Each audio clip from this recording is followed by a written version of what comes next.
My husband drained our joint accounts for his mistress, laughing that I'd be broke and helpless. 20 minutes later, he was in handcuffs when the bank president called me Mrs. CEO and revealed I controlled the entire financial institution he tried to steal from. "Just a housewife," he'd said. The look on Matt's face when his card was declined at the luxury hotel check-in was something I'll never forget. Standing there with his mistress, red-faced and stammering while I watched from across the lobby, having just frozen every account he thought he'd emptied. Before we jump back in, tell us where you're tuning in from, and if this story touches you, make sure you're subscribed, because tomorrow I've saved something extra special for you. 10 years of marriage, and he never once bothered to ask what I really did during my charity committee meetings. If he had, he might have realized those meetings were actually board sessions where I directed the very bank he was attempting to defraud. I remember the exact moment I decided to keep my professional identity separate from my marriage. It was at a dinner party shortly after we met, when Matt confidently told his friends I was just finishing up some accounting classes, when I'd actually just been appointed the youngest regional director in First National's history. The dismissive way he patted my hand that night told me everything I needed to know about how he viewed ambitious women. So I smiled and played along, curious to see how long it would take him to actually ask about my career. He never did. For a decade, he assumed my office job at the bank was some mid-level position that paid for my shopping habits, while his successful medical practice was our real financial foundation. My executive compensation package, which dwarfed his income by a factor of 10, went into separate accounts he knew nothing about. My name on the executive floor, my reserved parking space at headquarters, my leadership position, all completely unknown to the man who slept beside me every night, too self-absorbed to notice the signs that were everywhere. The truth is, I never planned to use my position against him. I kept our financial lives separate for my own peace of mind, not as some elaborate trap. But when my assistant called that Tuesday morning to tell me Matt was attempting to transfer our entire joint savings, nearly $300,000, I couldn't help but wonder what emergency would require such an action without even a text message to his wife. "He's with a woman," my assistant Donna whispered into the phone. "She doesn't look like his nurse or a patient. They're quite familiar with each other." I remember setting down my coffee cup, the boardroom around me suddenly silent as the other executives sensed something was wrong. "Put Frank from security on the phone," I said calmly, my mind already calculating exactly how this would play out. "And tell him to bring the transaction monitoring team. We may have a fraud situation to address." In the 10 minutes that followed, as Matt filled out withdrawal slips with the branch manager growing increasingly uncomfortable, I learned more about my husband's double life than in 10 years of marriage. The text messages the security team pulled from our network, the hidden account he'd been funneling money into for months, the flights he'd booked for 2 to Bora Bora using our joint credit card just that morning. Each revelation landed like a physical blow, but I remained perfectly composed as I issued the directives that would bring this charade crashing down. "Freeze all accounts under Matthew Reynolds immediately," I instructed, my voice steady despite the storm raging inside me. "Flag his credentials in the system as potentially compromised, decline any pending transactions, and have security meet me at the downtown branch. I'm going there now." "Yes, Mrs. CEO," Frank responded, using the nickname the staff had given me years ago. "And if Dr. Reynolds protests or becomes difficult?" I gazed out the window at the city skyline, the empire I'd built brick by brick while my husband remained oblivious. Then remind him that attempted bank fraud is a criminal offense, and that the decision to press charges rests entirely with bank leadership. I paused, straightening my blazer. With me. The drive downtown gave me just enough time to process what was happening. 10 years with a man who thought so little of me that he believed I would simply accept being left destitute while he ran off with another woman. 10 years of helping me understand our finances because banking was complicated, as if I hadn't transformed a struggling regional bank into one of the most successful financial institutions in the state. 10 years of nodding politely while he explained basic financial concepts to the woman who approved his mortgage. As I pulled into my reserved parking space, President and CEO emblazoned in bold letters, I caught a glimpse of my reflection in the rearview mirror. The woman staring back wasn't broken or defeated. She was powerful, composed, and about to reclaim her narrative after a decade in the shadows. As I pulled into my reserved parking space, President and CEO emblazoned in bold letters, I caught a glimpse of my reflection in the rearview mirror. The woman staring back wasn't broken or defeated. She was powerful, composed, and about to reclaim her narrative after a decade in the shadows. The bank's glass doors parted as I strode through, every employee's eyes following my movement across the marble floor. At the far end of the lobby, Matt was gesturing angrily at Marie, the branch manager, his voice rising with each declined attempt to access our accounts. Beside him stood a young woman, her discomfort growing as the scene escalated. "This is ridiculous," Matt shouted, oblivious to my approach. "I'm a premier customer. I want to speak to whoever's in charge right now."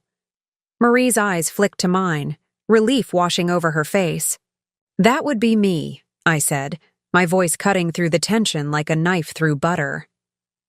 Matt spun around, his face cycling through confusion, shock, and finally, dawning horror as security guards positioned themselves discreetly behind him. "Sarah?" he stammered. "What are you doing here? There's some problem with our accounts." "Yes," I replied calmly. "There is a problem.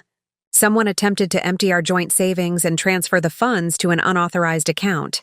The system flagged it as potential fraud." I turned to Marie. "Has Dr. Reynolds provided an explanation for the withdrawal?" Marie glanced nervously between us. "He said it was for an investment opportunity that needed immediate action." "I see." I turned to the young woman beside Matt, who was now trying to create distance between them. "And would you be the investment opportunity, Miss Elise?" she whispered, her eyes wide. "But he told me he was divorced, that his ex-wife had taken everything in the settlement and he was starting over." I had no idea. The color drained from Matt's face as he realized the magnitude of what was unfolding. "Sarah, I can explain. This isn't what it looks like." "Actually, it's exactly what it looks like," I interrupted, my patience finally exhausted.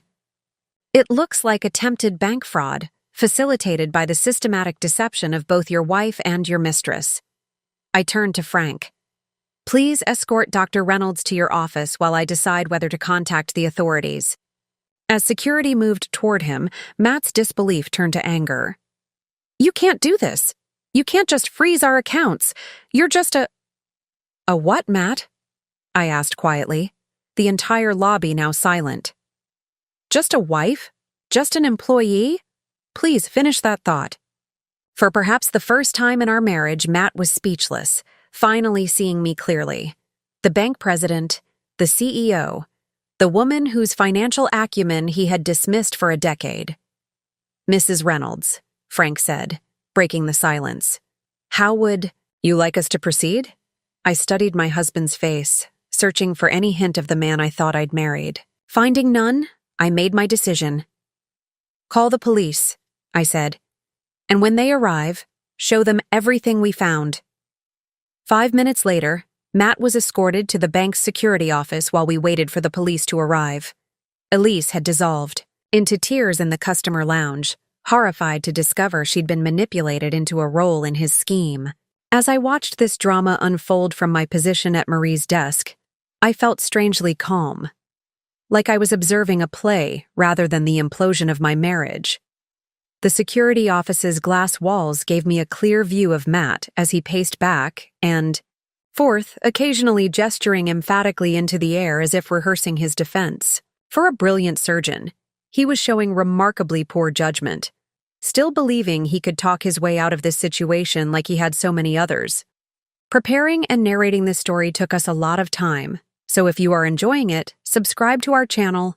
It means a lot to us. Now back to the story. But bank fraud wasn't a forgotten anniversary or a missed dinner. It was a federal crime, with irrefutable electronic evidence. Mrs. Reynolds, Donna appeared at my side, tablet in hand. We've completed the initial audit of Dr. Reynolds' recent transactions. There's quite a pattern. I nodded, unsurprised. Men like Matt rarely make just one bad decision. Show me. The tablet displayed a 6-month history that told a damning story. Jewelry purchases, hotel bookings, cash withdrawals in increasing amounts, all timed to coincide with his medical conferences.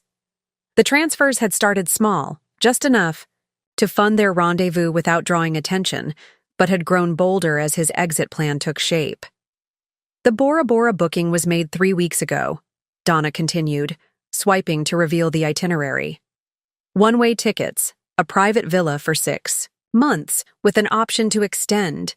He wasn't planning to come back. I felt a strange detachment as I processed this information. 10 years of sharing a home, a bed, a life, and he had been plotting his escape for months, carefully extracting what he believed was our entire nest egg. What he didn't know was that the joint accounts he'd emptied represented less than 5% of our actual wealth. Has he attempted to contact anyone? I asked, watching as Matt finally sank into a chair, his head in his hands. He asked to call his lawyer, but when we mentioned the evidence of premeditated fraud, he changed his mind. Donna hesitated. He did ask to speak with you. Of course he did. Matt always believed in his ability to charm his way out of consequences. How many times had I watched him talk his way out of parking tickets, restaurant reservations, or hospital politics? His charisma was what had attracted me initially. That unwavering confidence that seemed to bend reality around his desires. Not yet, I decided. I want to see what else he says to Frank first. Through the glass, I could see Frank entering the security office with a folder of documents. Matt immediately straightened, his doctor persona sliding into place. Reasonable, authoritative, slightly condescending. I couldn't hear his words, but I recognized the expressions, the hand gestures, the head tilt he used when explaining complicated medical procedures to patients.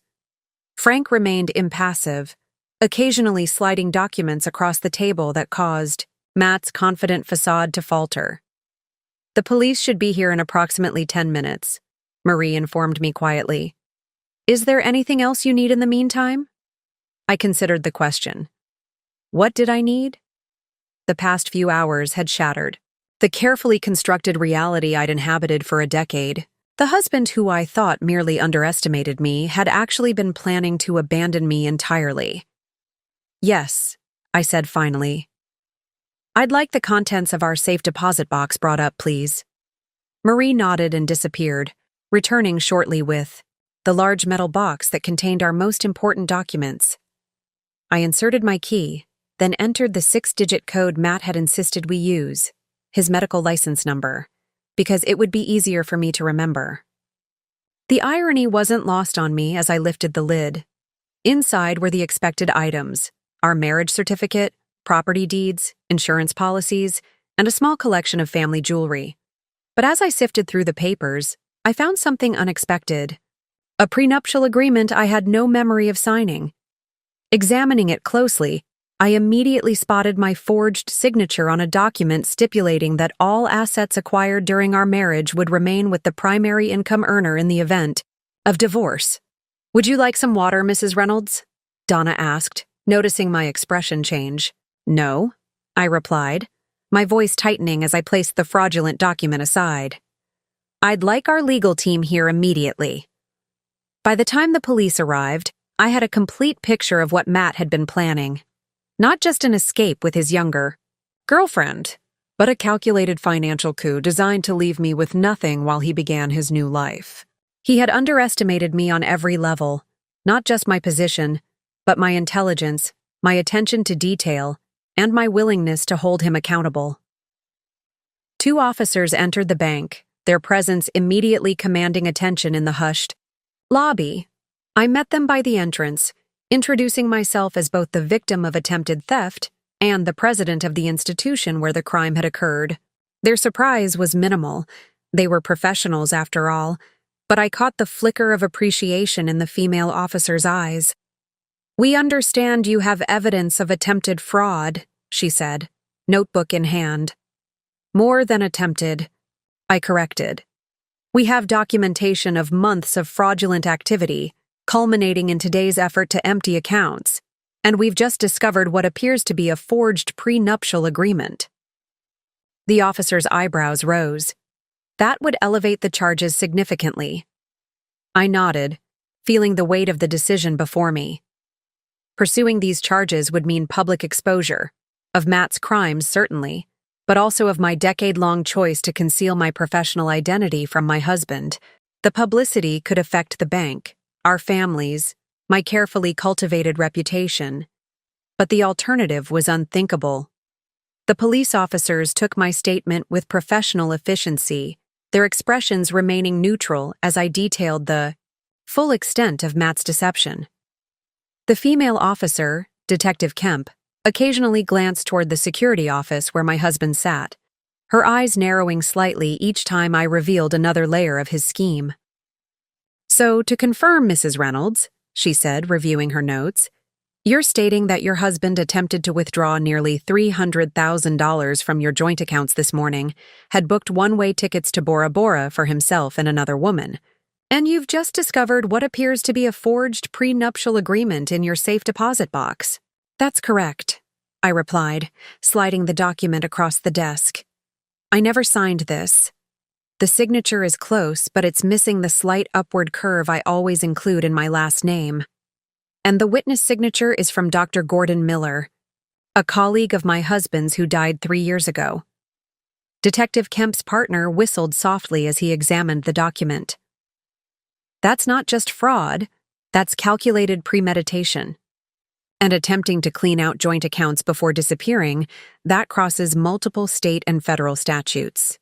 I nodded, the reality of the situation settling over me like a heavy cloak. This wasn't just a marital dispute or a husband's midlife crisis. This was criminal activity spanning months, possibly years. "Would you like a moment before we bring him in for questioning?" Detective Kemp asked, her voice softening slightly. I glanced at my watch, a Patek Philippe that Matt had given me for our 8th anniversary, ironically purchased with the bonus I'd received for the bank's record-breaking quarter. It was just past noon. The executive committee would be gathering for our weekly strategy meeting, wondering where their CEO had disappeared to without explanation. No, I decided. I'd like to be present for the questioning. As we entered the security office, Matt's head snapped up, relief flooding his features when he saw me. "Sarah, thank God. Will you please tell these people there's been a misunderstanding? This is ridiculous. They're treating me like a criminal." I took a seat across from him, folding, my hands on the table. For the first time in our marriage, I allowed myself to really look at him. Not as the charming surgeon I'd fallen in love with, but as the man he truly was. His perfectly styled hair, the bespoke suit he insisted was necessary for patient confidence, the Rolex he'd purchased after his first successful private practice year. I had always admired his attention to detail, his commitment to appearance. Now I recognized it as the carefully constructed facade it was.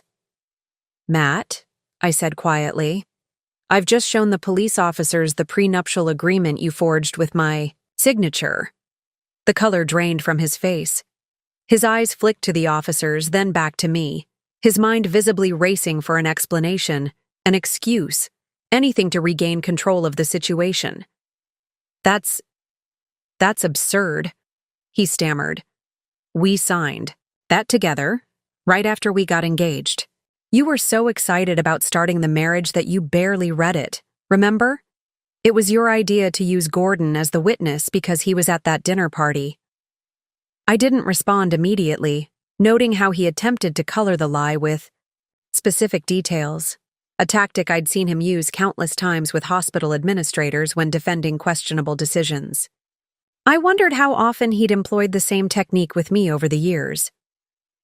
Gordon Miller died 3 years ago, I said finally. Yet this document is dated last year. Would you like to try again? Matt's jaw tightened, the facade cracking.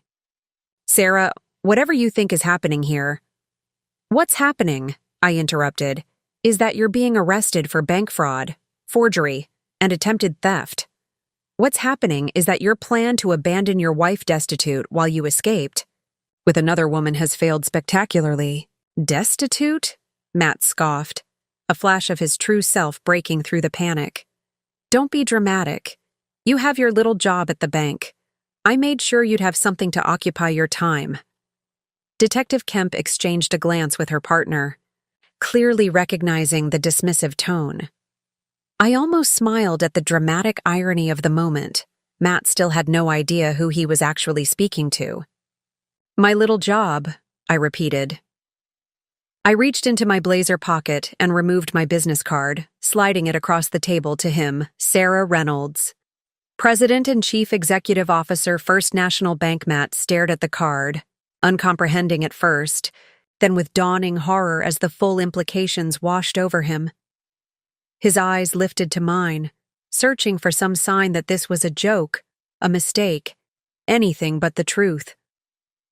This is impossible, he whispered. You're an administrative assistant. You answer phones and schedule appointments.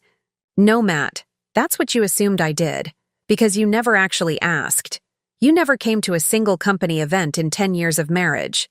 You never questioned why my administrative assistant salary could afford the art collection you so proudly showcased to your colleagues. You never wondered why bank executives sought me out at hospital fundraisers. Detective Kemp cleared her throat. Dr. Reynolds, I need to inform you that you're under arrest for attempted bank fraud, forgery, and conspiracy to commit theft. She began reciting his rights as her partner moved to handcuff him. Matt barely seemed to hear her, his attention fixed entirely on me.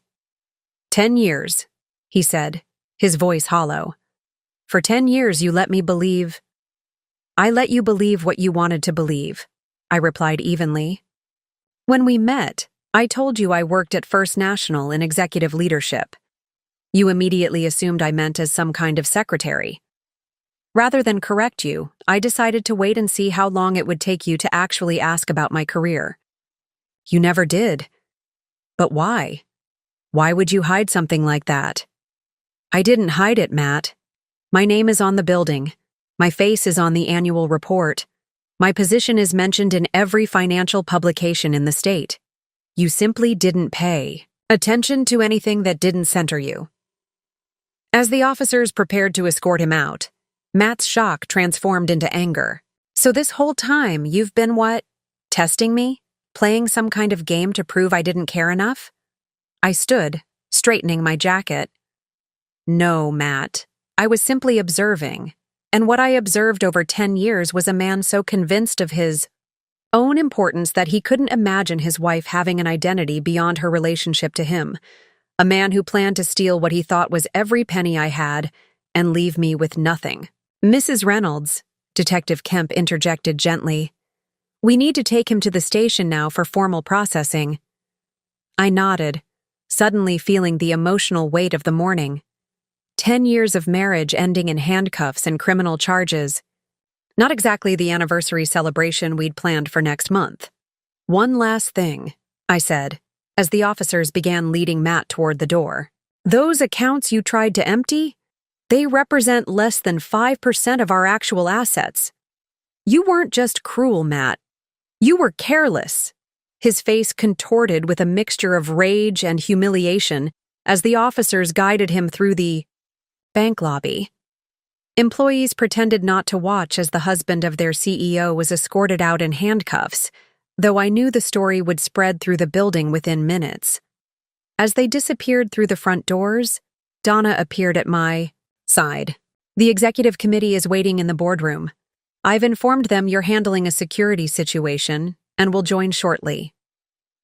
I took a deep breath, compartmentalizing the personal tragedy from my professional responsibilities. Thank you.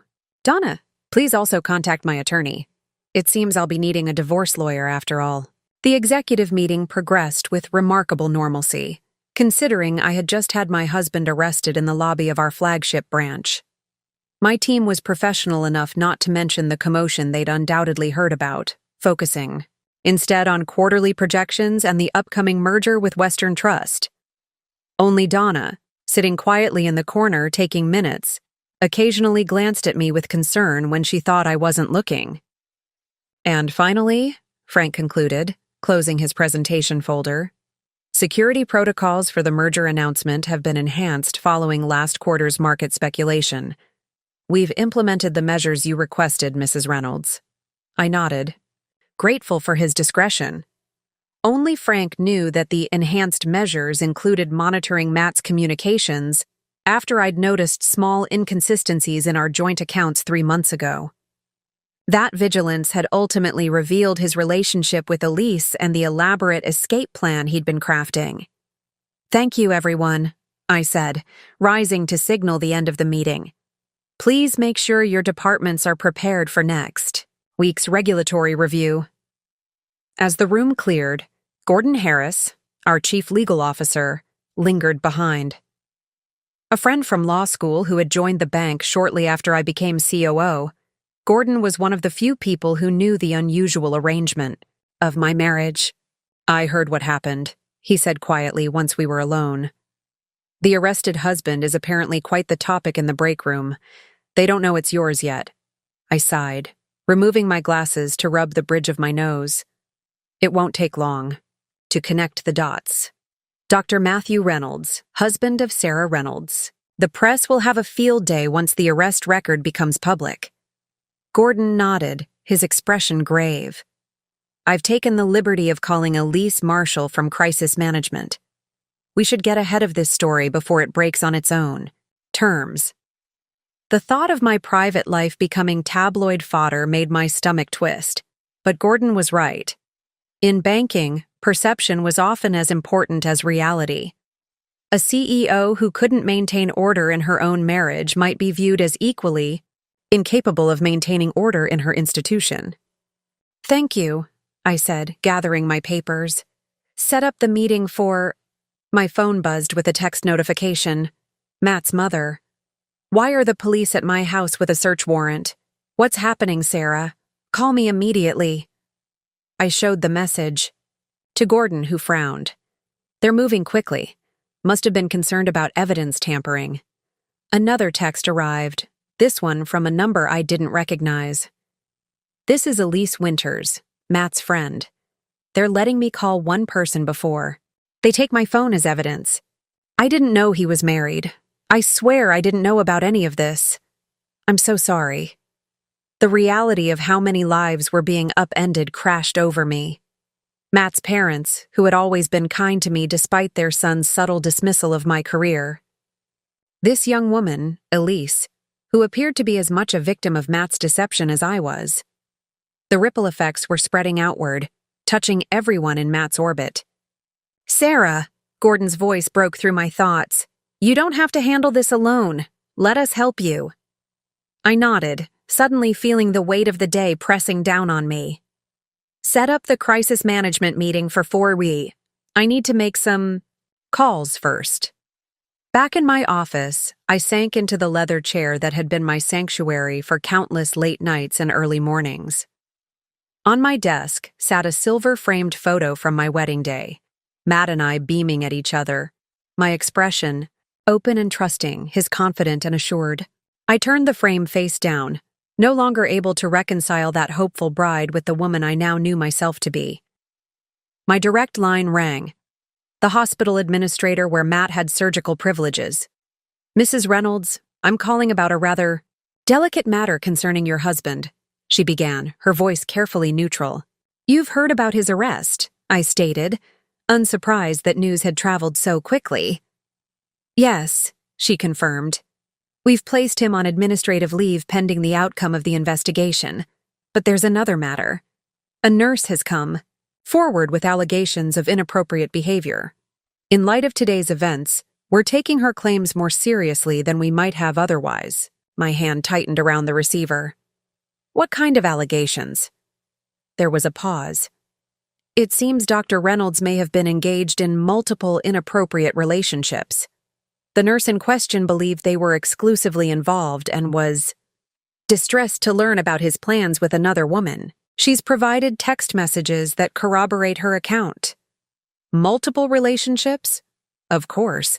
The conquests of the brilliant surgeon, too important and desirable to be constrained by mere monogamy. I wondered if his patients knew that the steady hands they trusted might have been texting a mistress minutes before their procedures. I understand, I said finally. Please keep me informed of your investigation. And please extend my personal apology to the nurse. I had no knowledge of my husband's activities. After ending the call, I sat motionless, processing this newest betrayal. The Matt I thought I knew, dedicated surgeon, somewhat dismissive, husband, but fundamentally decent man, was dissolving before my eyes, revealing someone I hardly recognized. Had I been so focused on my own career that I'd missed the signs of his moral disintegration? Or had he always been this person, and I'd simply chosen not to see it? My office door opened as Donna entered with a stack of urgent documents requiring my signature. Her efficiency had been my salvation through countless crises, and now she moved with the same calm purpose as she organized the papers on my desk. The police called, she reported matter-of-factly. They've completed their initial search of your home and would like to know if you plan to return there tonight or if you'll be staying elsewhere. The thought of returning to the house Matt and I had shared, now potentially ransacked by police searching for evidence, was unbearable. Call the Four Seasons and arrange a suite, I decided. Indefinitely. Donna nodded, making a note. Also, your mother-in-law has called 6 times. She's quite insistent on speaking with you. I closed my eyes briefly. Eleanor Reynolds had always been kind to me, if somewhat bewildered by my career ambitions.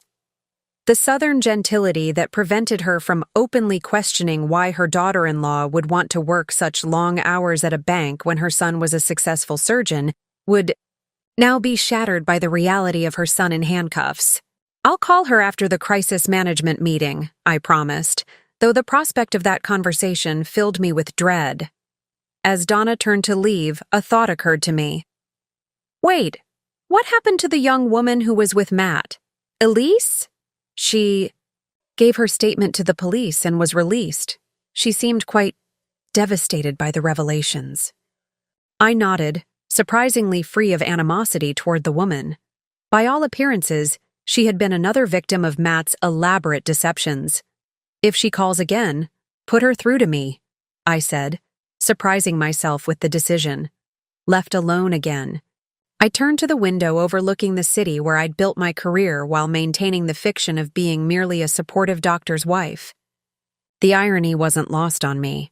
All those hospital galas where I'd smiled politely as Matt's colleagues' wives asked what it was like being married to such an important man, never once asking about my own work or ambitions. I'd played the part, so convincingly that I sometimes wondered if I'd lost something of myself in the performance. Had I compromised too much in allowing Matt to believe what he wanted about me? Had my silence been wisdom or cowardice? The intercom buzzed, interrupting my reflections. Mrs. Reynolds, the crisis management team is ready whenever you are. It was time to face the public reckoning that would inevitably follow. The bank CEO, whose husband had attempted to defraud her own institution while planning to abandon her for another woman, or possibly several. The headlines would write themselves. I'll be right there, I replied, straightening my shoulders. As I prepared to navigate yet another crisis with the calm competence that had become my trademark. The time for hiding was over. For better or worse, the world was about to discover exactly who Sarah Reynolds really was. The crisis management meeting was brief but focused. Elise Marshall, our head of public relations, had already drafted 3 potential statements and identified key media contacts who would need personal calls before any public announcement. Her efficiency would have been impressive if I weren't so emotionally exhausted. The challenge, Elise explained, gesturing to the slide displaying potential headlines, is getting ahead of the sensationalism. Bank CEO's husband arrested for lie. Fraud is unavoidable, but we need to frame this as financial institutions' security measures successfully prevent fraud, rather than CEO's marriage implodes in public scandal. I nodded, appreciating her directness. What's your recommendation? Limited transparency. Acknowledge the personal connection, but emphasize the institutional response. Make it clear that the same processes that would protect any customer protected you. No special treatment. No exceptions. And my relationship with Matt? The fact that I concealed my position from my own husband for a decade? The room fell silent. It was the question everyone had been too polite to ask directly.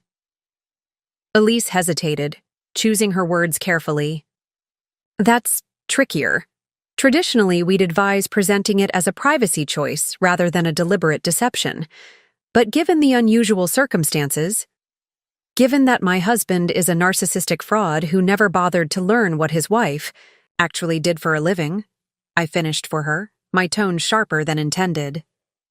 Gordon cleared his throat. Perhaps we position it as a professional boundary you maintained. Many executives separate their work and home lives. Not to this extent, Frank countered, ever the pragmatist. We can't pretend this isn't unusual. I rubbed my temples, feeling a headache building. The professional crisis I could handle. I'd navigated the bank through the 2008 financial collapse, a ransomware attack, and a threatened hostile takeover. But the personal dimension made this different. More raw. More exposed. What if we don't explain it at all? I suggested finally. What if we simply acknowledge that yes, Dr. Reynolds is my husband? Yes, he attempted to defraud the bank. And yes, our security measures functioned exactly as designed to protect all our customers, including me.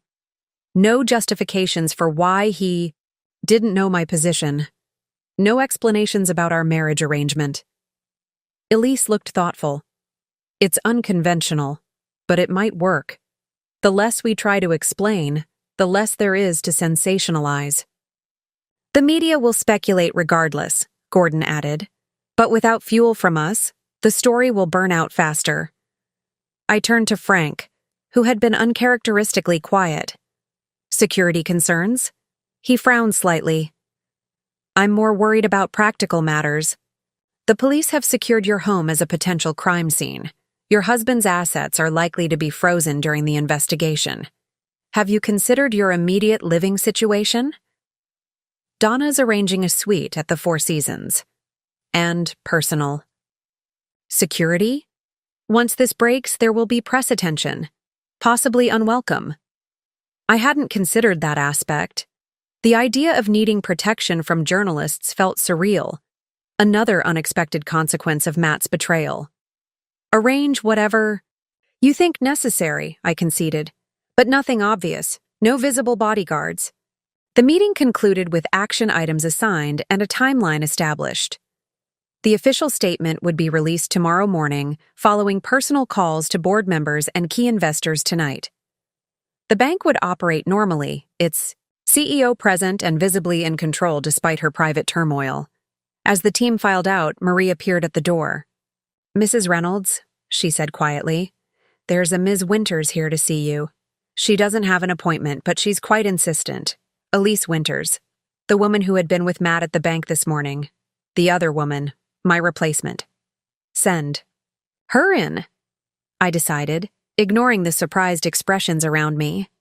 She was younger than I'd expected, mid-20s perhaps, with the nervous energy of someone finding themselves in a situation far beyond their control. Her mascara was smudged from crying, and she clutched her purse with white-knuckled fingers as she perched on the edge of the chair across from my desk. Mrs. Reynolds, she began, her voice surprisingly steady. I came to apologize in person. I had no idea Matt was married. He told me he was divorced, that his ex-wife had taken everything in a brutal settlement. I would never knowingly involve myself with a married man. I studied her face, searching for signs of deception but finding only genuine distress. How long have you known my husband, Ms. Winters? 4 months, she replied. We met at the hospital where I was visiting my father after his heart surgery. Matt was his surgeon. He asked me to coffee to discuss Dad's recovery, and things progressed from there. 4 months. While I was working 14-hour days finalizing the Western Trust merger, Matt had been seducing a patient's daughter. The revelation should have hurt, but I felt only a distant sort of disgust. He told me he was rebuilding his life after a difficult divorce. Elise continued. That his ex-wife had connections in the banking industry and had managed to take most of his assets. He said. She hesitated, looking embarrassed. Go on, I encouraged, morbidly curious about the narrative Matt had created. He said his ex was cold and career-obsessed, that she cared more about her job than their marriage, and that's why it failed. I feel so stupid now. The irony was almost laughable. Matt had essentially told the truth about me, career-focused, with banking connections, while recasting himself as the victim rather than the perpetrator. Ms. Winters, I said, I believe you were deceived just as I was, albeit in different ways. Matt Reynolds constructed elaborate fictions to serve his purposes, and we both accepted the versions of him that were presented to us. She looked up, clearly surprised by my lack of hostility. The police asked if I knew about the fraud, about his plans to take the money. I swear I didn't. He told me he had an investment opportunity that would secure our future. I never would have agreed to any of this if I'd known. I believe you, I said simply, and found that I meant it. Did Matt involve you in any financial decisions? Did he ask you to sign anything or act on his behalf? She shook her head. No, though he mentioned setting up accounts for us in Bora. Bora? He said it would be a fresh start, away from his controlling ex-wife and the pressures of his medical practice. A fresh start funded by my money, living in luxury while I presumably struggled to rebuild my life. The calculated cruelty of his plan was breathtaking. Ms. Winters, I don't blame you for my husband's actions, I said finally, but I would ask that if the police or prosecutors contact you again, you tell them everything you know. Matt manipulated both of us, and the truth is the only way forward. She nodded, visibly relieved. I will, and I'm truly sorry for everything. As she left, I realized something surprising. In this strange, painful day, Elise Winters was the only person who had offered a genuine apology for the harm done to me. Not my husband, not the bank officials who had processed his fraudulent requests without proper verification, not even my well-meaning crisis management team who were more concerned with institutional reputation than my personal well-being. The realization was both illuminating and isolating. I had built my career on being exceptionally self-sufficient, on never needing to be rescued or protected. Now, as both my marriage and my carefully constructed personal narrative crumbled around me, I wondered if that strength had become its own kind of vulnerability. By early evening, the initial shock had given way to a methodical response. The crisis management team had completed their preparations, security arrangements were in place at the Four Seasons, and I had personally called each board member to explain the situation before they heard it elsewhere. Most expressed appropriate concern, though I detected a subtle undercurrent of fascination in their responses. The dramatic personal life of their typically reserved CEO was clearly more interesting than quarterly projections. My executive, assistant Donna, had efficiently packed an overnight bag from the items I kept at the office for late work nights. The police had indicated that my home would remain inaccessible for at least 24 hours while they completed their search. The thought of strangers pawing through my personal belongings, my clothes, my journals, the private spaces I had shared, with Matt, filled me with a violated feeling that I struggled to suppress. Your car is waiting, Mrs. Reynolds, Donna said, appearing at my office door. Frank will accompany you to the hotel and ensure everything is arranged properly. I nodded, gathering my things. Thank you. I'll be available by phone if anything urgent arises. And the call from the district attorney's office? I paused, having forgotten that particular message among the chaos of the day. What did they want? They wouldn't say specifically, but mentioned it was regarding Dr. Reynolds's case and the potential charges. They'd like you to come in tomorrow morning. More questions, more explanations, more public exposure of my private failure. I felt a wave of exhaustion at the thought, but nodded. Schedule it for 9 a.m. I want this addressed before the press statement goes out. In the executive elevator descending to the parking garage, Frank stood silently beside me, his presence both reassuring and a stark reminder of how drastically my circumstances had changed in a single day. This morning, I had awakened beside my husband of 10 years in our tastefully appointed home. Tonight, I would sleep alone in a hotel, surrounded by security personnel, while Matt occupied a jail cell. Mrs. Reynolds, Frank said as the elevator doors opened. I've taken the liberty of having your car checked for tracking devices or other surveillance equipment. Given Dr. Reynolds' apparent planning, we wanted to ensure you think he was spying on me? The idea hadn't occurred to me, but it made a disturbing kind of sense. Matt's plan required perfect timing. He needed to empty our accounts, leave the country, and disappear before I discovered the theft. We found nothing, Frank assured me quickly. But in situations like this, we prefer to be thorough. Situations like this? As if my circumstances were somehow common enough to have established protocols. I wondered how many other executives had experienced their spouses attempting to drain their accounts before fleeing the country with a lover. The Blacktown car waited in my reserved parking space, driver standing at attention beside the open rear door. As I approached, my phone rang. Matt's mother again. I had been avoiding her calls all day, unsure of what to say, but I couldn't postpone the conversation indefinitely. I need a moment, I told Frank, who nodded and stepped away to give me privacy. Eleanor, I answered, forcing a calmness into my voice that I didn't feel. Sarah, what on earth is happening? Her southern accent was more pronounced than usual, a sign of her distress. The police have been searching Matthew's study for hours. They've taken his computer, his files, even his old medical school notebooks. They won't tell me anything except that it's related to financial crimes. I closed my eyes, hating that this kind woman was being dragged into the ugliness of her son's actions. I'm so sorry, Eleanor.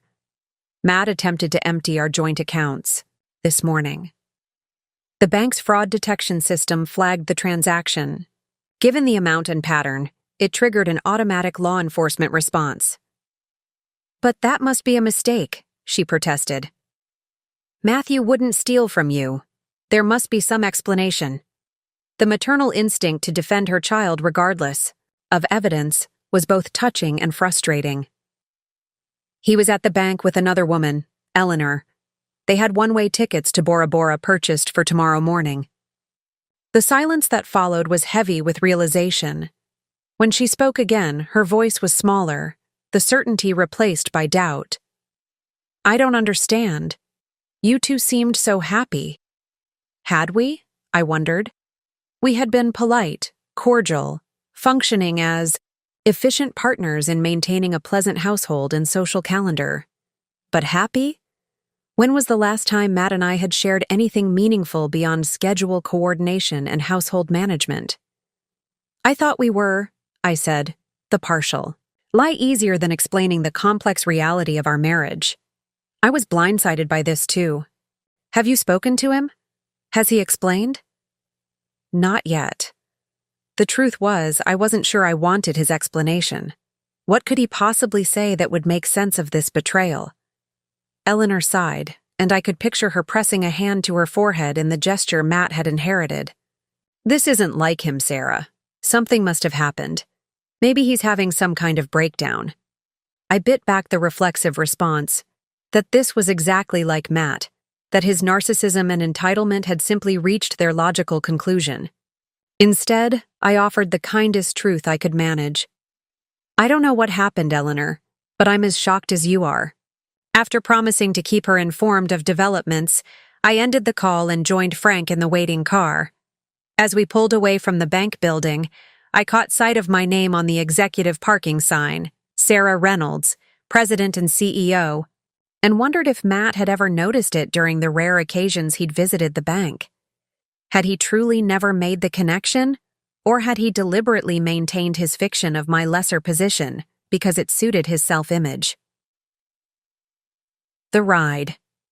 To the Four Seasons passed in silence, the city lights blurring as I gazed out the window, mentally reviewing the events of the day. Something Eleanor had said kept repeating in my mind. This isn't like him. But was that true? Or had Matt always been capable of this level of deception, and we had both chosen not to see it?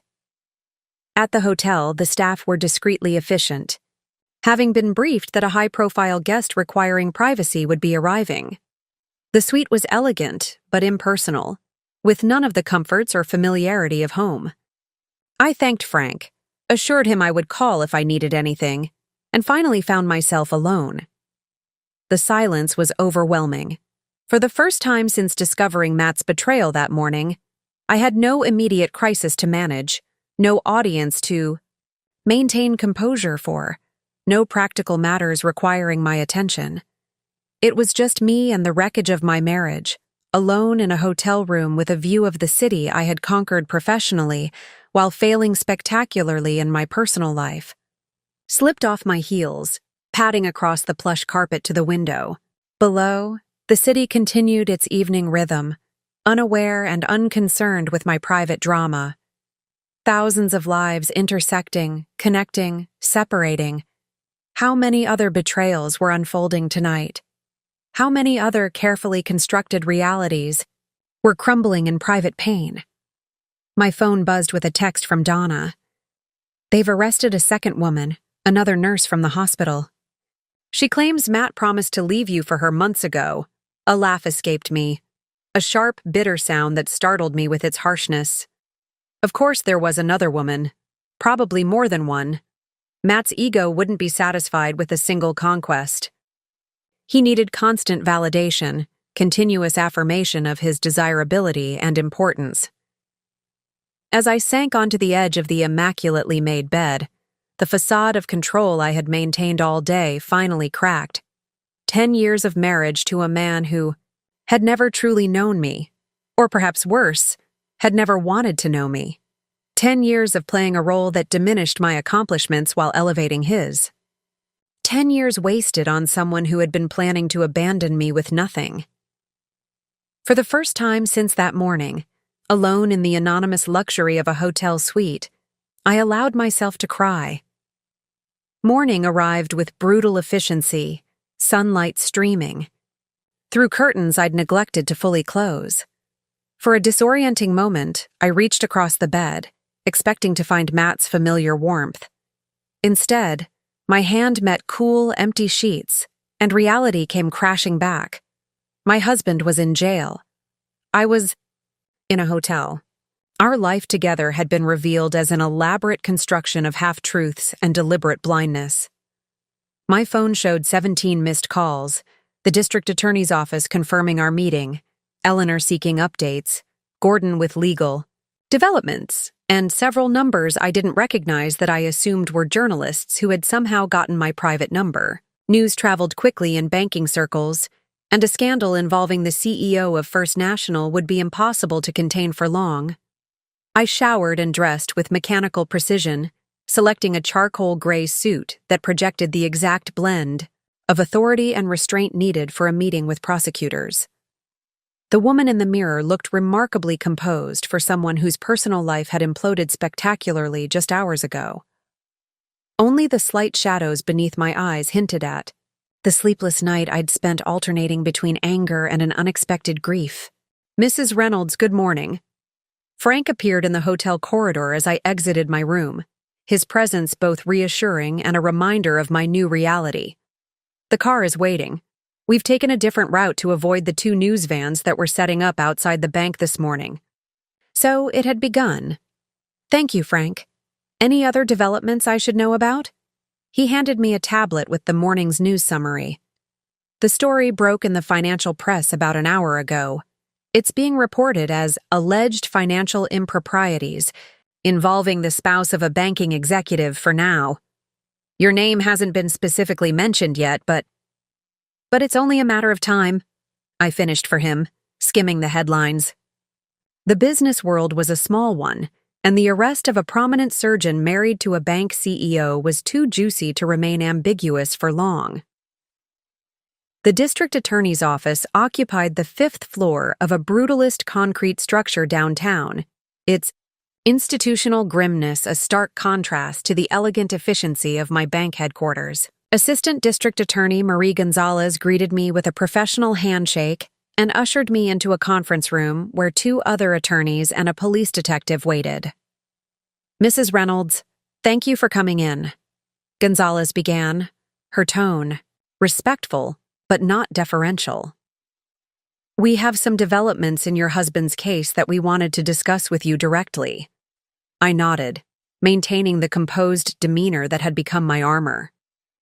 Of course. As you know, Dr. Reynolds was initially arrested for attempted bank fraud and potential forgery related to the prenuptial agreement found in your safe deposit box. She opened a folder, removing several documents. Since then, our investigation has uncovered additional concerns. The detective, whose badge identified him as Lieutenant Davis, took over. We've executed search warrants on Dr. Reynolds' office, home study, and electronic devices. What we've found suggests this wasn't a one-time impulse, but rather a calculated plan that's been in development for at least 18 months. 18 months. That time frame struck me with particular force. 18 months ago, I had been promoted to CEO after 3 years as COO. The announcement had made the front page of the business section, my photograph prominently displayed beside, an article detailing my career trajectory. Matt had never mentioned seeing it. We've discovered multiple offshore accounts established under shell companies, Davis continued, transfers totaling approximately $1.4 million from various sources, including your joint accounts, his medical practice, and, most concerning, what appears to be hospital foundation funds he had access to as a board member. The scope of Matt's deception expanded with each word, morphing from a personal betrayal into something far more extensive and calculated. I kept my expression neutral, though internally I was reeling. How had I lived with this man for a decade and missed such fundamental character flaws? There's more, Gonzalez said, her tone gentling slightly. We've identified at least 3 women he was simultaneously involved with, all of whom believed they were in exclusive relationships. 2 were nurses at his hospital. The 3rd was the patient's daughter you encountered yesterday. Each was told a variation of the same story, that he was trapped in a loveless marriage to a cold, career-obsessed woman who had connections in banking that made divorce financially impossible. The irony might have been amusing if it weren't so painful. Matt had essentially told the truth about my banking connections while completely fabricating the nature of our relationship and his motivations. In text messages recovered from his phone, Davis added, he told Ms. Winters that his controlling ex-wife had forced him to sign a punitive divorce agreement that left him struggling financially. He claimed he needed to recover his assets quietly before he could make their relationship public. A cold anger settled in my chest. Not only had Matt planned to steal from me, but he'd painted me as the villain in his narrative. A vindictive ex who had victimized him rather than the wife he was planning to abandon. We believe, Gonzalez continued, that Dr. Reynolds was planning to disappear permanently with the funds.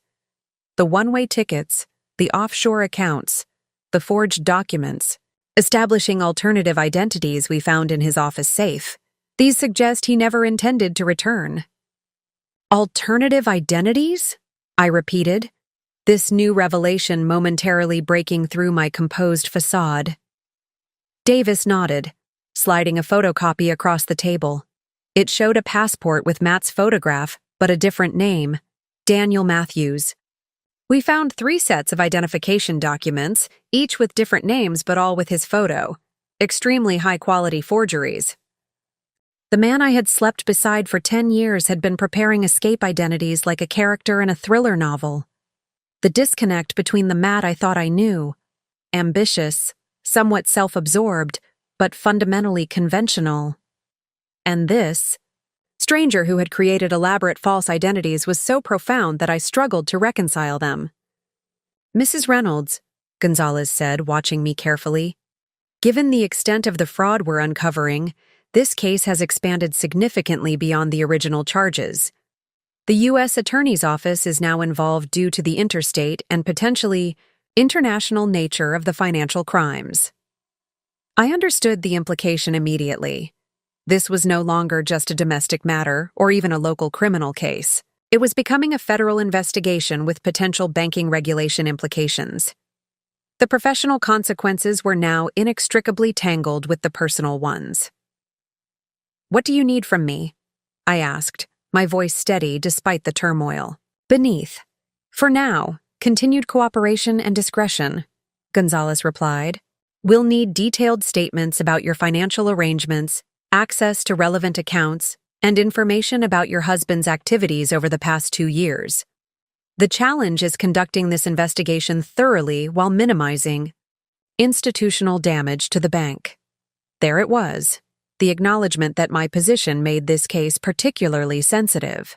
A bank CEO could not be associated with financial impropriety, even as a victim, without raising regulatory concerns. "I understand," I said. "My team has already prepared a complete financial disclosure package and timeline of relevant events. We anticipated these requirements." Gonzalez nodded, clearly unsurprised by my preparedness. "There's one more thing. You should know. Dr. Reynolds has requested to see you." The statement hung in the air between us. After everything I'd learned, the scope of his deception, the elaborate escape plan, the multiple women, the identity forgeries, Matt wanted to see me. For what purpose? To offer explanations? To make demands? To attempt manipulation? "He's been quite insistent," Davis added. "Claims there are things you don't understand about the situation." I almost laughed at the audacity. "I'm sure there are. Many things I don't understand about my husband, Lieutenant. His capacity for deception appears to have been substantially greater than I realized." The district attorney's office had arranged for a private exit to avoid the small cluster of reporters who had gathered at the main entrance. As Frank guided me through a service corridor toward the waiting car, I found myself in the strange position of being simultaneously a banking leader, a fraud victim, and a tabloid curiosity.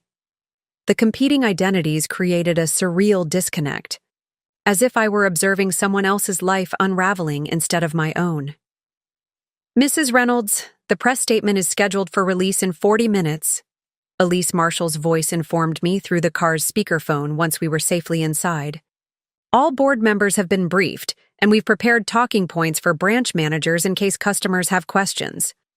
"And our major institutional clients?" I asked, watching the city pass by through tinted windows. "Gordon has personally contacted the top 20. All have expressed support, though Westlake Investments hinted they may want additional reassurance about our internal controls." Of course they would. The irony wasn't lost on me. The very systems that had detected and prevented Matt's fraud were now being questioned because of his relationship to me. The fact that our security protocols had worked exactly as designed seemed secondary to the sensational aspects of the case. "Schedule a call with Harrison James at Westlake for this afternoon," I instructed. "I'll handle it personally." The car phone clicked off as we turned onto the private entrance to the bank's underground parking. Frank had arranged for me to enter through the executive elevator, bypassing the main lobby where employees and possibly reporters might be watching for my arrival. The consideration was appreciated, though part of me bristled at the implication that I had something to hide. Once, in my office, I found myself with an unexpected 15 minutes of solitude before my executive team arrived for our emergency meeting. Standing at the window overlooking the financial district, I allowed myself a rare moment of unguarded reflection. Matt wanted to see me. After orchestrating an elaborate betrayal that extended far beyond what I'd initially understood, He was requesting a meeting. The arrogance was breathtaking. Did he truly believe he could explain away multiple fake identities? Offshore accounts? Relationships with at least 3 other women? Yet beneath my indignation, I felt a disturbing pull of curiosity. What possible explanation could he offer? What narrative had he constructed in his mind that justified such calculated deception toward the woman he'd shared a home with for a decade? A gentle knock interrupted my thoughts as Donna entered with a silver tray holding a porcelain teapot and cup, my preferred Earl Grey that she prepared each morning. The familiar ritual felt incongruously normal amid the chaos. "Thank you, Donna," I said, accepting the cup. "Any messages I should know about?" Her expression tightened slightly. "Several reporters have called. I've directed them to Ms. Marshall, as instructed. And..." She hesitated. "Your mother-in-law has called 3 times this morning. She's quite distraught. Eleanor." In the whirlwind of revelations, I'd neglected to call her back. The guilt was immediate and surprising in its intensity. Whatever Matt had done, his mother was innocent, a collateral victim in the destruction he'd wrought. "I'll call her after the executive meeting," I promised. "Also, could you have the IT department check my personal devices? Given what we've learned about Matt's activities, I'd like to ensure there's no surveillance software installed." Donna nodded, unflappable as always. "Already arranged. They'll require your phone for approximately 30 minutes during lunch." Of course she had anticipated this need. For a fleeting moment, I wondered what my life would be like if Matt had shown even a fraction of Donna's attentiveness to my actual circumstances rather than the fiction he'd created about me. The executive meeting that followed was a carefully orchestrated demonstration of institutional stability. Each department head reported on potential impacts, mitigation strategies, and customer communication plans. The unspoken message beneath the professional presentations was clear. The bank would weather this storm because its CEO remained firmly in control, regardless of her personal trials. "And finally," Gordon concluded, "we've prepared a statement for the regulatory bodies explaining the situation and detailing the security measures that identified the attempted fraud. We're positioning this as evidence of our system's effectiveness rather than a potential vulnerability." "Good," I nodded. "What about the media narrative? Elise, what are we seeing?" Elise Marshall tapped her tablet, projecting several headlines onto the conference room screen. "Bank CEO's husband arrested in fraud scheme. Doctor spouse of financial executive charged with multiple crimes. High-profile surgeon allegedly attempted to drain accounts before. Fleeing country." "So far, the coverage remains factual," she analyzed. "But the social media speculation is more problematic. There's significant curiosity about why Dr. Reynolds didn't know about your position at the bank. Some commentators are creating quite elaborate theories. I could imagine the mysterious CEO who kept her own husband in the dark about her true role would make for irresistible speculation. The public loved nothing more than successful women with complicated personal lives. It confirmed their suspicion that female achievement must come at some private cost." "Stick to the facts," I instructed. "My husband attempted to defraud the Citi Bank. Our security systems identified the suspicious activity. Appropriate actions were taken. My position as CEO is irrelevant to how these systems function for all our customers." My phone vibrated with a text from an unknown number. "Sarah, it's Matt.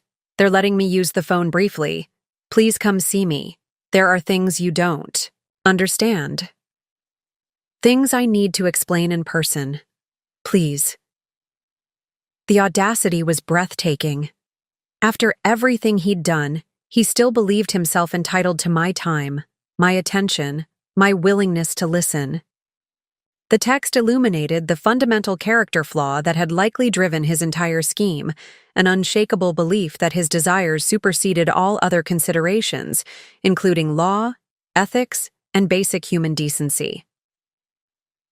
I placed the phone face down, on the table, refocusing on the meeting. Are there any other matters requiring immediate attention? Frank cleared his throat. One security concern, Mrs. Reynolds. We've identified unusual access attempts to the bank's executive personnel database over the past 3 months. Someone was specifically targeting your personal information and security clearances. A chill ran through me. Matt? We believe so. The attempts came from his home office IP address and hospital computer. He wasn't successful in breaching any secured systems, but the pattern suggests he was attempting to gather information about your administrative access to bank functions. The implications were staggering. Matt hadn't just been planning to empty our joint accounts, he had been actively attempting to access my executive credentials, potentially to bypass security measures or create larger fraudulent transactions. The betrayal expanded with each new revelation, morphing from personal to professional, from hurtful to potentially catastrophic. Review all my access credentials and security protocols, I instructed. Change everything. Passwords, authentication, methods, access points. If he was targeting my administrative access, we need to assume he may have obtained partial information. As the meeting concluded, I remained seated, allowing the team to file out while I gathered my thoughts. The Matt I had married, or thought I had married, was dissolving with each new disclosure, replaced by someone calculating and predatory. A stranger who had slept beside me for years while plotting elaborate deceptions. Should I see him, as he requested? What possible explanation could justify what he'd done? And yet, some stubborn part of me wanted answers only he could provide. Not for reconciliation, that bridge had been thoroughly incinerated, but for closure, for understanding. Donna appeared at the door. Mrs. Reynolds, your mother-in-law is on line 1. I nodded, reaching for the phone. Some conversations couldn't be postponed indefinitely, no matter how difficult they might be. Eleanor? I answered, bracing myself for whatever emotional storm awaited. Sarah, thank God. Eleanor's voice was thick with emotion. I've been trying to reach you for hours. I've just come from seeing Matthew at the detention center. I tensed, wondering what version of events Matt had presented to his mother. Had he cast himself as the victim? Portrayed me as the vindictive career woman punishing him for some imagined slight? How is he? I asked, keeping my tone neutral. Not well, Eleanor replied, her southern accent more pronounced in her distress. He's confused, Sarah, disoriented, saying things that don't make any sense. This wasn't what I had expected. What kind of things? He keeps insisting that someone is framing him, that his computer was hacked. He says he didn't set up those accounts they found, that someone is trying to destroy him professionally because of a patient who died last year. She paused, her voice dropping. Sarah, I'm worried he's having some kind of breakdown. This isn't like Matthew. Again, that phrase, this isn't like Matthew. The stubborn refusal to acknowledge that perhaps this was exactly like Matthew, that the charming surgeon had always been a carefully constructed facade concealing something darker. The evidence is quite substantial, Eleanor, I said gently. Multiple accounts, forged documents, fake identities. I know what they're saying, she responded, a defensive edge entering her voice. But you know Matthew. He's dedicated his life to helping people. He saves lives every day. Does that sound like someone who would do the things they're accusing him of? The irony was painful. I had lived with Matt for 10 years and had apparently never truly known him at all. His mother's certainty about his character seemed both touching and delusional in the face of the mounting evidence. People are complex, Eleanor, I said, choosing my words carefully. Sometimes they show different sides of themselves to different people. He's asking to see you, she continued, either missing or ignoring my point. He says you're the only one who will understand what's really happening, that it all has to do with the Winters case last year. I froze, my attention suddenly sharpened. The Winters case? Yes, Some patient who died during surgery. Matthew says the family has connections and they're behind all this. Eleanor's voice took on a pleading quality. Sarah, I know things have been difficult between you two lately, but he needs you now. He's frightened and confused. The Winters case. Elise Winters had been at the bank with Matt yesterday, the young woman whose father had been Matt's patient. The coincidence was too striking to ignore. I'll consider visiting him, I said, my mind racing with this new information. I need to check some things first. After ending the call, I immediately summoned Frank to my office. I need everything you can find on a patient named Winters who died under Matt's care last year. And I need to know more about the daughter, Elise Winters, the young woman who was with him at the bank yesterday. Frank looked surprised but nodded. I'll have the information within the hour. While waiting, I reviewed the bank's internal investigation report on Matt's attempted withdrawal. The sequence of events was clear. He had arrived at the downtown branch at 9:17 a.m., accompanied by Elise Winters.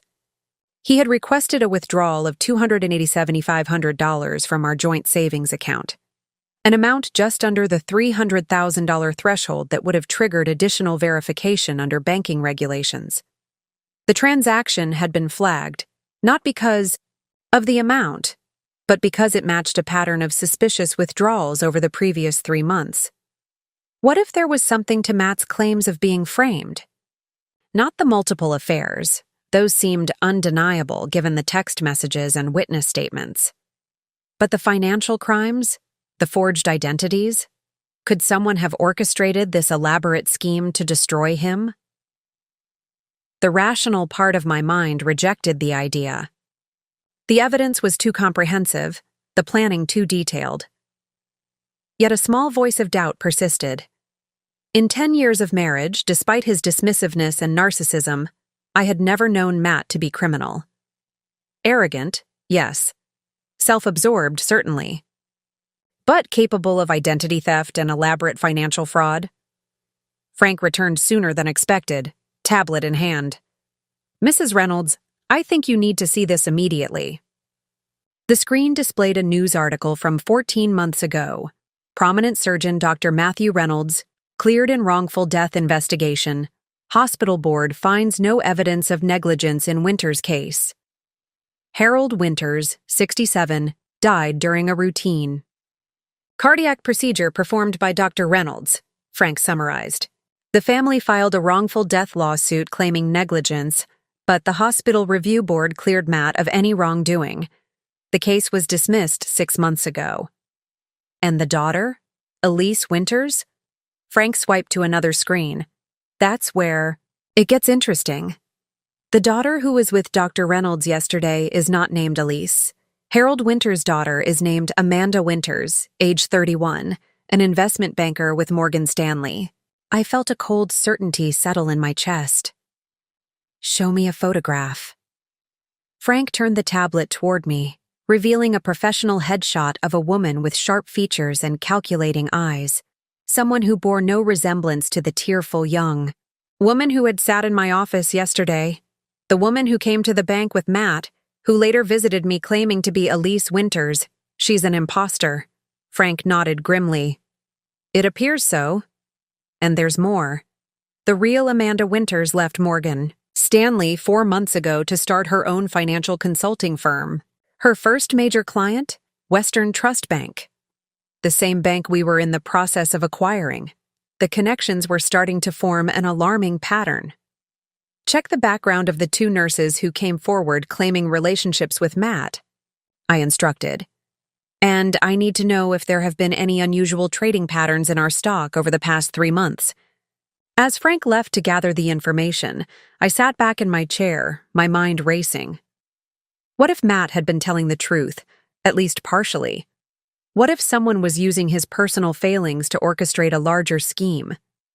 The timing was suspicious.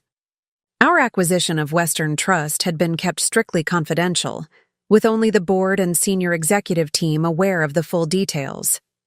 If completed, the merger would make First National the dominant financial institution in the region, significantly impacting competitors and potentially disrupting several major investment portfolios. My phone rang. The district attorney's office. Mrs. Reynolds, we've encountered some irregularities in the evidence against your husband. Marie Gonzalez began without preamble. The offshore accounts we identified, they were created using Dr. Reynolds' credentials, but the IP addresses trace back to servers associated with a financial services firm, not to his home or office. Let me guess, I said. A firm connected to Amanda Winters? There was a startled pause. How did you know that? I need to see my husband, I decided, the pieces falling into place with alarming clarity. Immediately. Matt was still a philanderer, still a narcissist who had likely been planning to leave me, still someone who had repeatedly belittled my career and capabilities. But perhaps he wasn't a master criminal after all. Perhaps he was simultaneously perpetrator and victim, his actual infidelities providing perfect cover for a more sophisticated financial scheme orchestrated by someone with a vengeful agenda and insider knowledge of our banking operations. As I gathered my things to leave for the detention center, my phone pinged with an urgent message from Gordon. Trading alert. Unusual volume of short positions being taken against First National. Stock in the past hour. Someone's betting big that our value is about to drop dramatically. The trap was springing closed, and I had nearly walked right into it.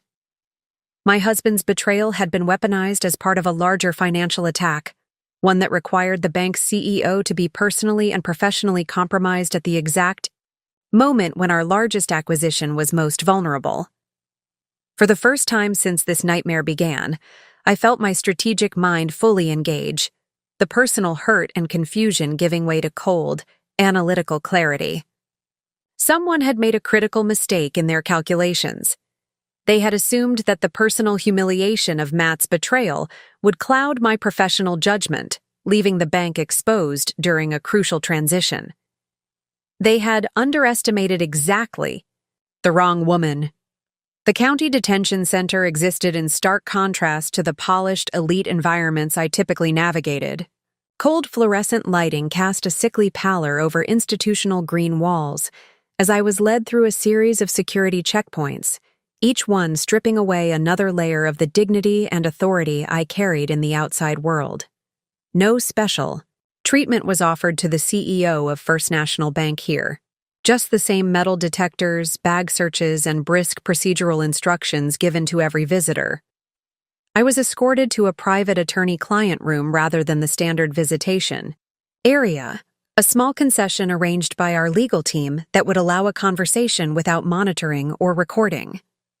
The guard unlocked the heavy door, revealing a small space containing only a metal table bolted to the floor and two uncomfortable-looking chairs. 15 minutes, he informed me curtly, before stepping back to allow Matt to enter from the connecting door. The man who walked into the room barely resembled the confident surgeon I had lived with for a decade. Matt's usual immaculate appearance had given way to the institutional reality of detention. The designer suit replaced by an orange jumpsuit, his precisely styled hair disheveled, the manicured hands now fidgeting without purpose. Only when he looked up and saw me did a flash of his usual self-possession return.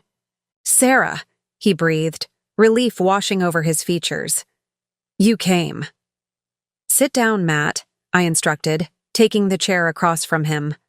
Up close, I could see the dark circles under his eyes, the slight tremor in his hands suggesting either medication, withdrawal, or extreme stress. He complied, leaning forward urgently. "Sarah, I know how this looks, but you have to believe me. I'm being set up. Yes, I made mistakes, terrible ones, but I'm not a criminal." I studied his face, searching for the tells I'd learned to recognize over our years together. The slight tightening around his eyes when he was lying, the excessive hand gestures when exaggerating, the way his gaze would shift slightly right when constructing a narrative rather than recalling actual events. None were present now, just raw desperation and what appeared to be genuine fear. "Tell me about Amanda Winters," I said, watching his reaction carefully. Confusion crossed his features. Harold Winter's daughter. What does she have to do with this? The woman at the bank with you yesterday claimed to be Elise Winters. She later came to my office, tearfully apologizing for her affair with you. She doesn't match the description or photographs of Amanda Winters. Matt's expression shifted from confusion to dawning comprehension. The woman I was with yesterday is named Elise Collins. I met her 4 months ago at the hospital. She was never introduced to me as having any connection to Harold Winters. He ran a hand through his hair, agitation building. Sarah, Harold Winters died during a procedure last year. It was a known risk. He had been rejected by 3 other surgeons before I agreed to operate. The family filed a lawsuit claiming negligence, but the hospital review cleared me completely. And since then? I prompted. Since then, I've received anonymous threats, had patient records mysteriously altered, found equipment tampered with before. Procedures. His voice dropped lower. 3 months ago, I began seeing irregularities in our joint accounts, small transfers I hadn't authorized, password reset attempts on my email. I thought I was just being careless, forgetting things, due to stress. I kept my expression neutral, testing his account against what we'd discovered. What about the offshore accounts in your name? The forged identity documents?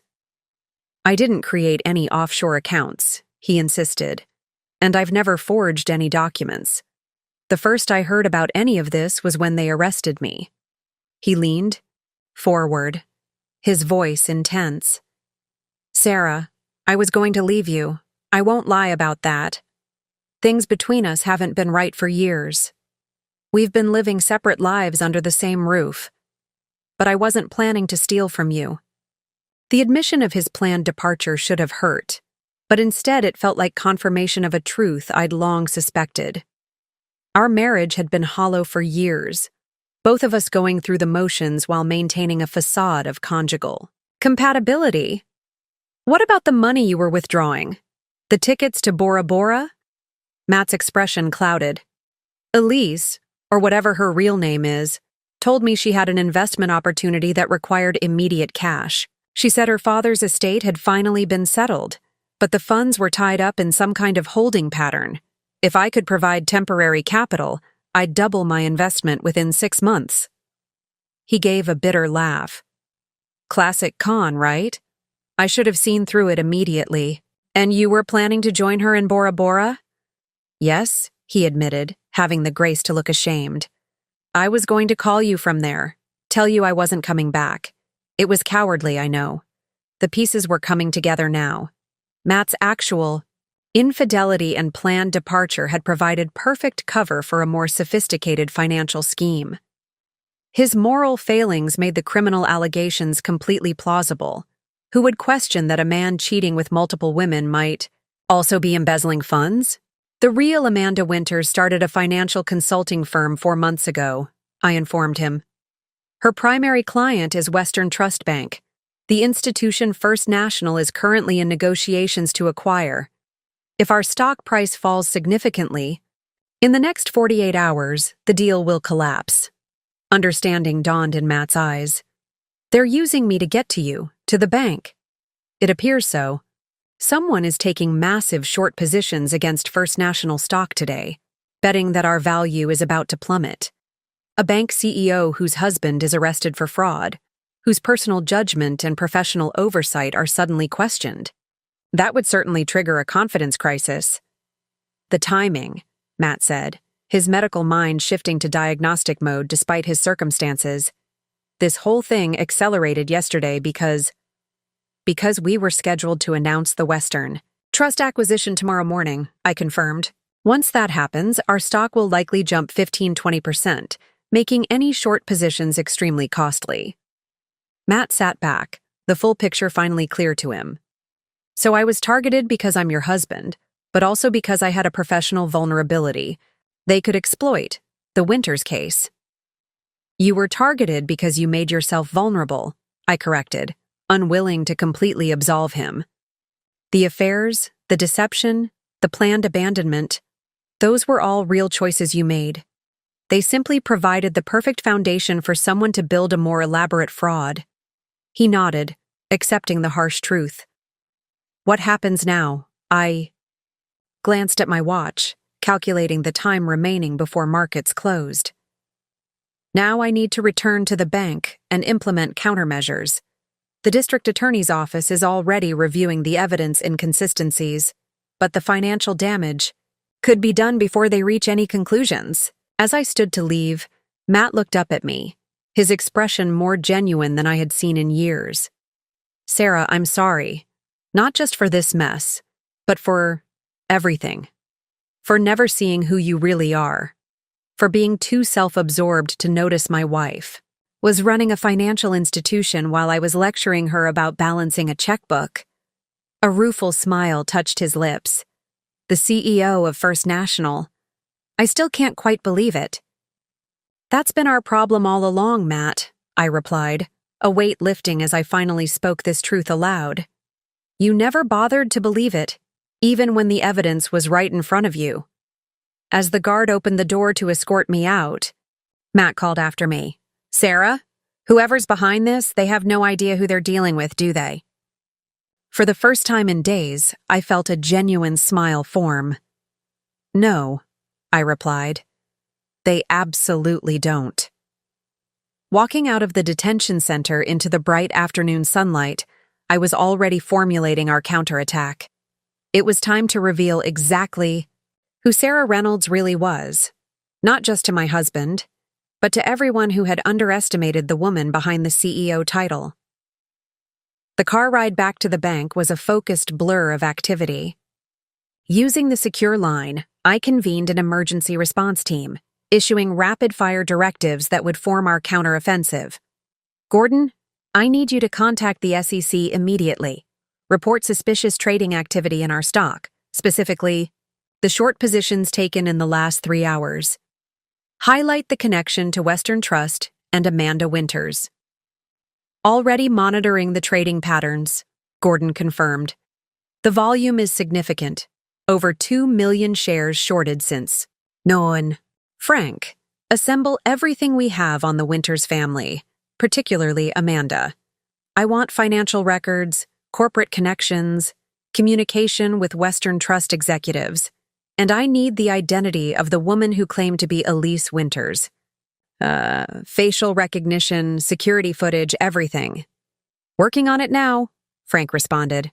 Preliminary facial recognition from our branch cameras suggests she might be Vanessa Crane, a financial consultant who previously worked with Amanda Winters at Morgan Stanley.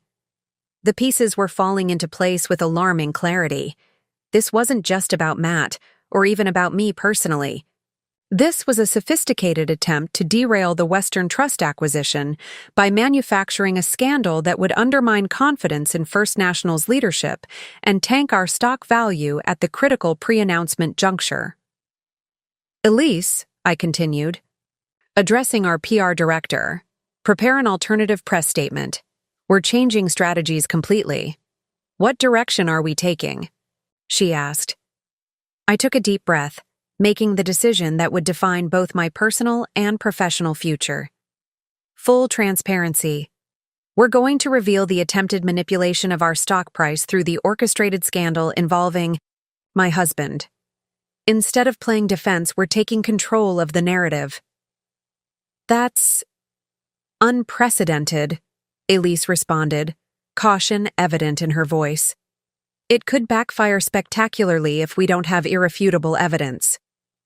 Which is why we have exactly 90 minutes to assemble that evidence, I replied firmly. The markets close at 4 SAC. We need to make our announcement by 3:30 to prevent further short selling and trigger a reversal. As we pulled into the bank's underground garage, I noticed additional security personnel stationed at strategic points, Frank's team responding to the elevated threat level. The executive elevator whisked me directly to the crisis management center that had been established in the conference room adjacent to my office. Donna met me at the door, her usual calm efficiency now charged with urgent purpose. The district? Attorney's office called twice while you were gone. They've found significant irregularities in the evidence against Dr. Reynolds, and this just arrived from the forensic team. She handed me a tablet displaying a detailed analysis of the documentation found in Matt's office. The report confirmed what I had begun to suspect. The forged identity documents had been created recently, using sophisticated methods that weren't consistent with Matt's capabilities or resources. More tellingly, the digital trail led back to a series of anonymous servers that matched those used to establish the fraudulent offshore accounts. Mrs. Reynolds, Frank approached with another tablet. We've identified Vanessa Crane. She's currently employed by Wintercrest Financial, a boutique consulting firm established by Amanda Winters 4 months ago. Their client list includes 3 direct competitors who would be negatively impacted by our acquisition of Western Trust. And the nurses who claimed relationships with Matt? Frank's expression tightened. One appears legitimate. Jessica Morris has worked at the hospital for 5 years and confirms a brief relationship with Dr. Reynolds last year. The other, Marie Donovan, joined the hospital staff just 3 months ago. Her credentials check out, but her background is suspiciously light on details. We're still investigating. So at least part of Matt's philandering was genuine. Not surprising, given what I knew of his character. But the elaborate financial fraud, the multiple relationships, the forged documents, those appeared to be an opportunistic exploitation of his actual moral failings. Gordon, I called across the room where our legal counsel was engaged in an intense phone conversation. What's the SEC saying? He ended his call and approached, his expression grave but determined. They're opening an investigation into the trading patterns. The volume and timing are suspicious enough to warrant immediate attention. They've agreed to issue a temporary trading halt on our stock if we request it. I shook my head. No halt. That would only confirm to the market that something is seriously wrong. We need to change the narrative, not hide from it. The room had filled with key personnel from legal, security, communications, and executive. Leadership, all waiting for my decision on how to proceed. The weight of responsibility was familiar, but intensified by the personal dimensions of this crisis. My marriage, my reputation, and potentially the entire Western Trust acquisition hung in the balance. Here's what we're going to do, I announced, my voice steady as I outlined our counter-strategy. First, we accelerate the Western Trust announcement to today, before market close. Second, we simultaneously release evidence of the attempted market manipulation scheme targeting our stock.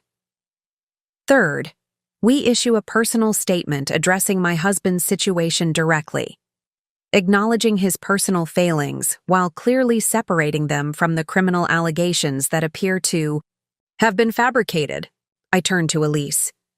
The message needs to be clear. First National's security systems detected and prevented fraud, exactly as they're designed to do. My husband's personal indiscretions are regrettable, but entirely separate from the apparent attempt to manipulate our stock price ahead of a major acquisition. The personal disclosure is risky, Gordon cautioned. It exposes vulnerabilities that could be exploited. No, I countered firmly.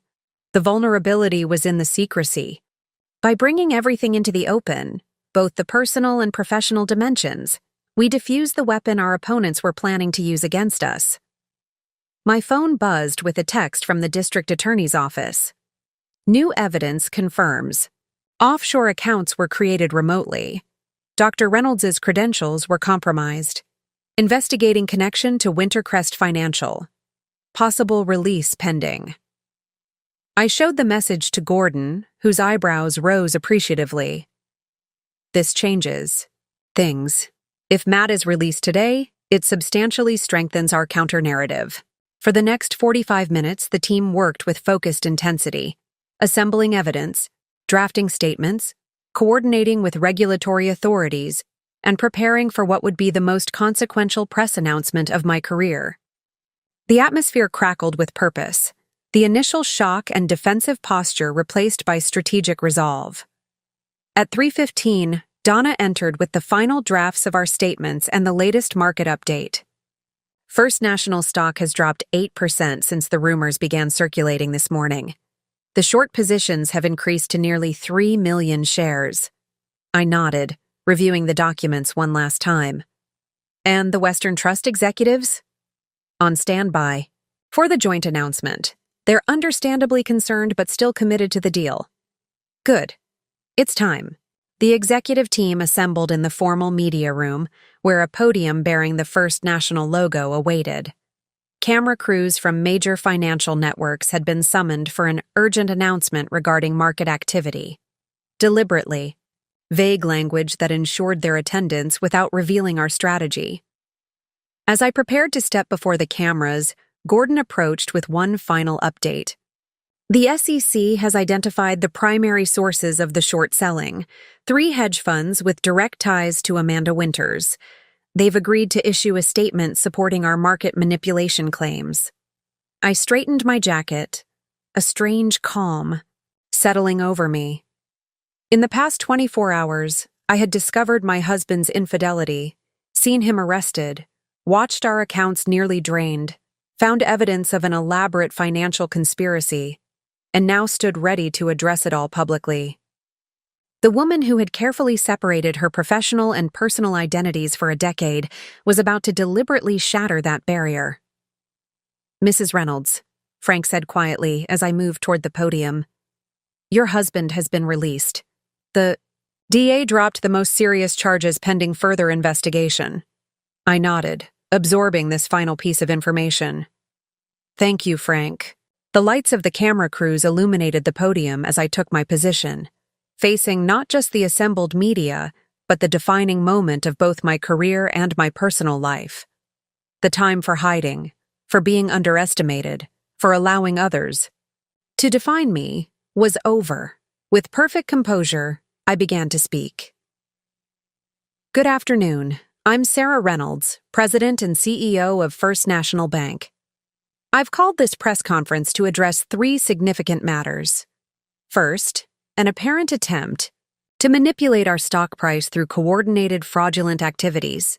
Second, the advancement of our previously scheduled announcement regarding Western Trust Bank. And third, recent events involving my husband, Dr. Matthew Reynolds." The assembled journalists leaned forward, sensing that this wasn't going to be a standard corporate statement. Camera shutters clicked rapidly as I continued, my voice steady and authoritative. "Let me begin with the most important information for our investors and customers.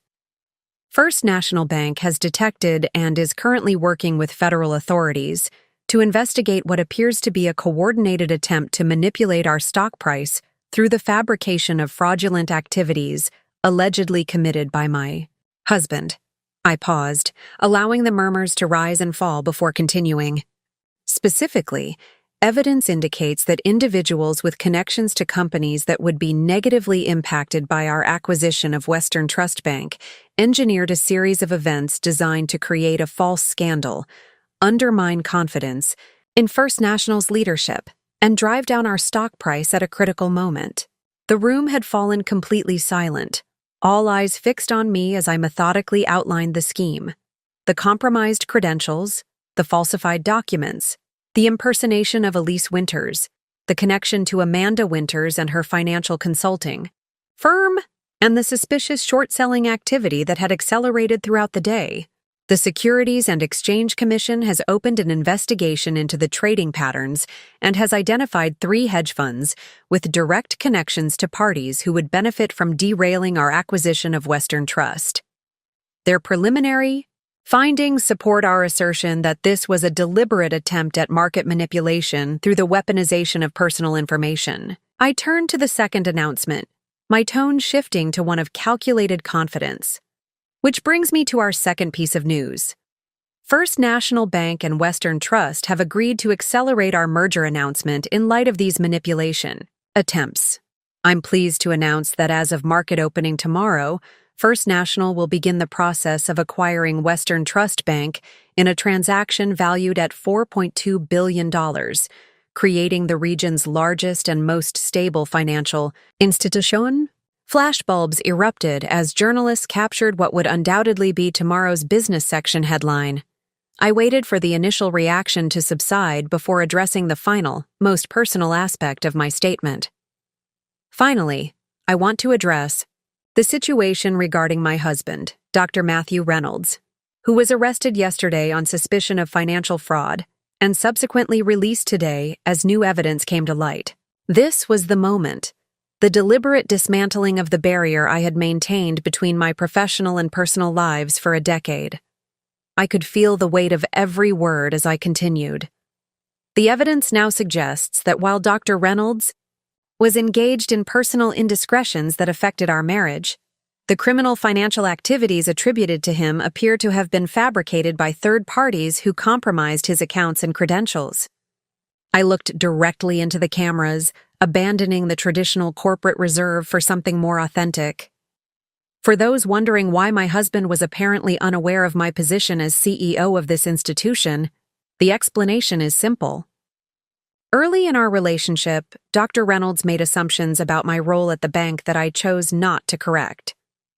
Over time, this evolved into an unusual arrangement where my professional identity remained largely separate from our marriage. A reporter called out, unable to contain himself. "Are you saying your husband didn't know you were the CEO of First National for 10 years? I allowed myself a small, measured smile. What I'm saying is that some people see only what they expect to see. My husband expected to see just a wife with a minor banking position, and so that's all he saw, despite my name on the building and my photo in the annual report." The statement triggered a burst of surprised laughter from the assembled press, breaking the tension and recasting the narrative in one deft stroke. I was no longer just the victimized spouse or the embattled CEO. I was a woman speaking a truth that many professional women would recognize. The irony that this same blindness made him the perfect target for those attempting to manipulate our stock is not lost on me. Those behind this scheme assumed that personal humiliation would cloud my professional judgment, that a woman dealing with marital betrayal would be too emotionally compromised to protect her institution. I straightened, my voice taking on an edge of steel. They were mistaken. The questions came rapid fire after that, about Matt, about the marriage, about the timing of the Western Trust announcement, about the market manipulation allegations. I addressed each with the same measured composure, neither avoiding the personal dimensions nor allowing them to overshadow the professional significance. "Mrs. Reynolds," called out a journalist from the Wall Street Journal, "are you and Dr. Reynolds planning to reconcile given these new developments?" It was the question I had been anticipating, the one that sought to reduce this complex situation to a simple personal drama. "My husband and I will be addressing our personal relationship privately, as all couples should. Today's press conference is about protecting this institution, its shareholders, and its customers from a sophisticated attempt at market manipulation. I would ask that you respect that distinction," another reporter pressed. "But surely your husband's actions, the affairs, the planned departure, influenced your handling of this crisis?" I met her gaze directly. Every leader brings their full self to moments of crisis, including their personal experiences. I'm no different, but the strength of our institution lies in its systems and its people, not in the personal life of its CEO.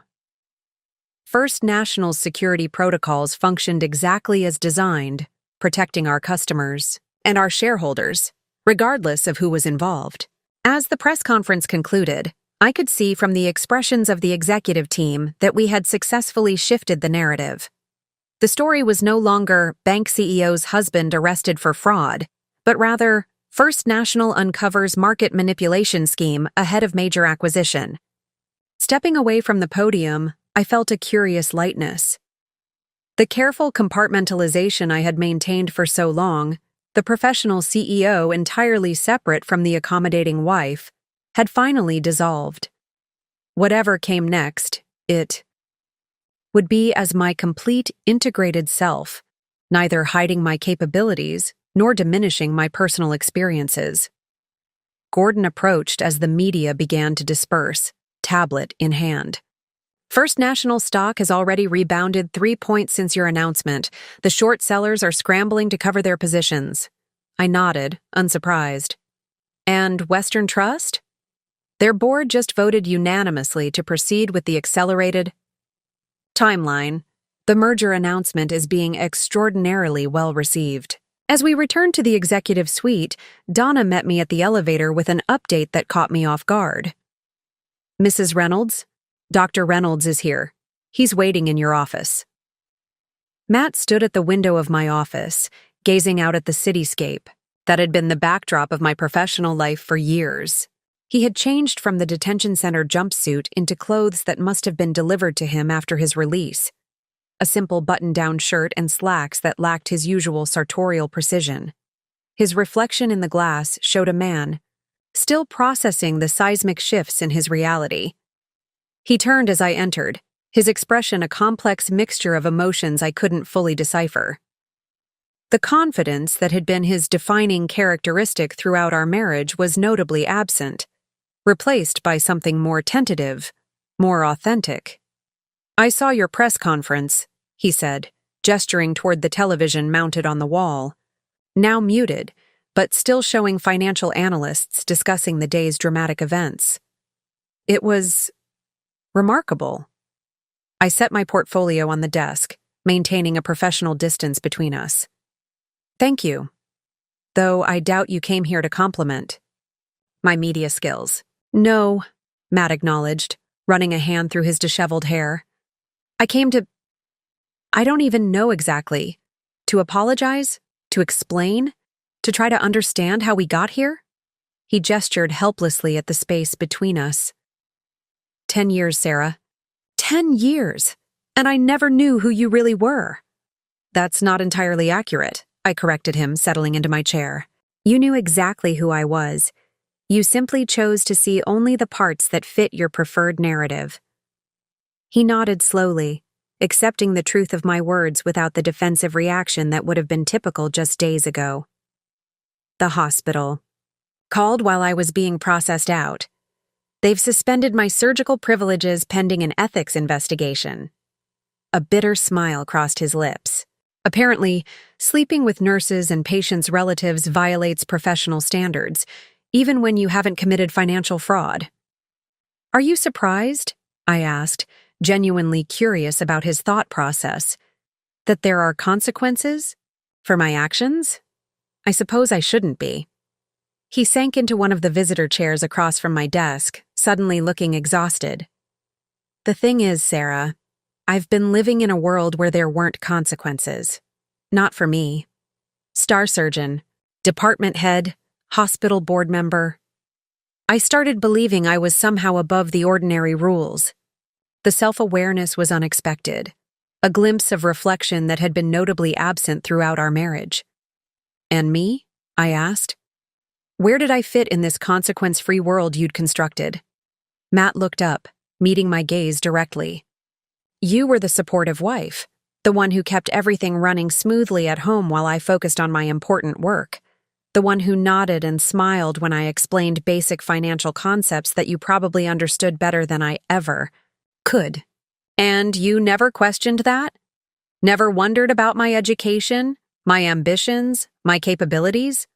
I assumed I knew, he admitted. When we met, you said you worked at First National in executive leadership.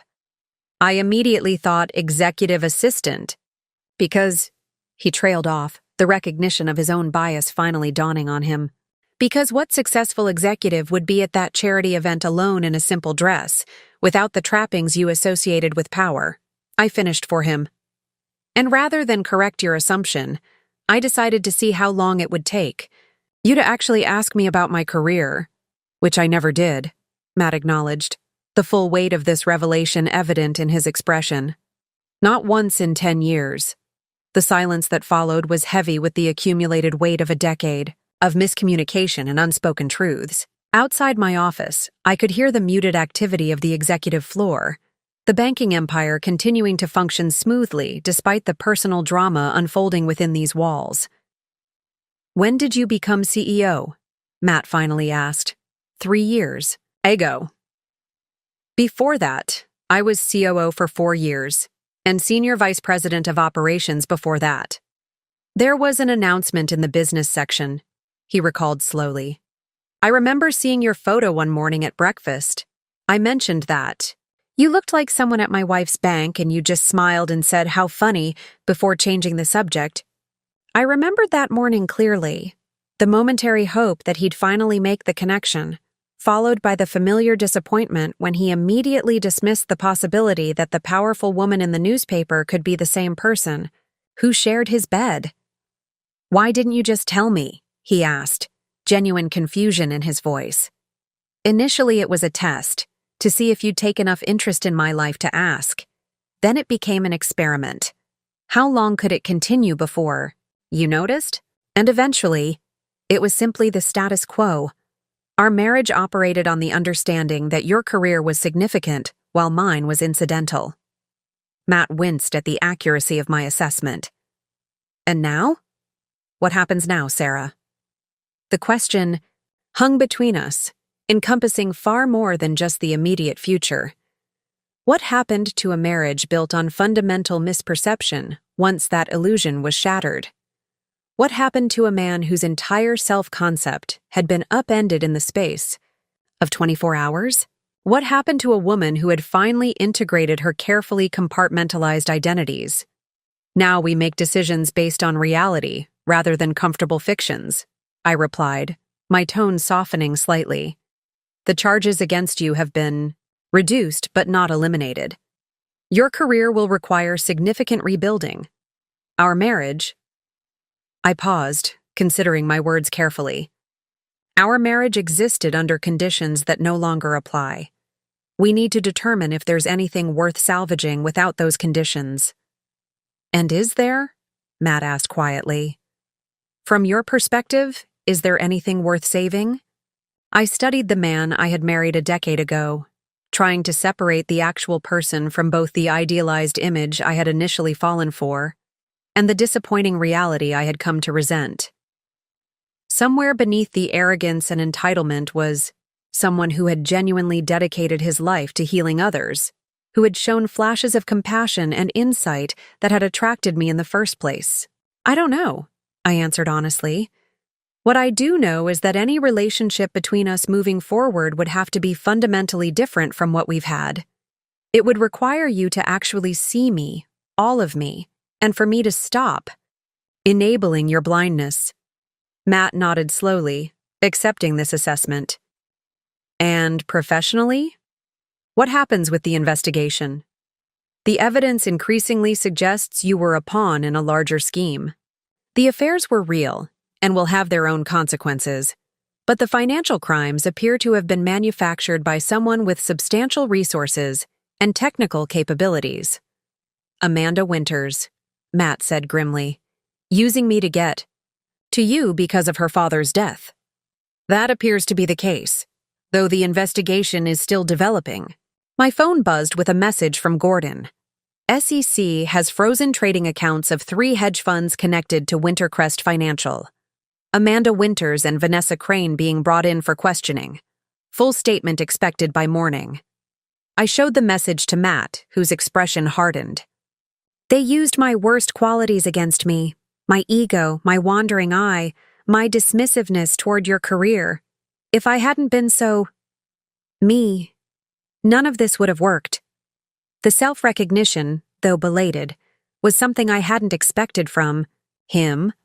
Perhaps the public humiliation and professional consequences had triggered a level of introspection previously absent. True, I acknowledged.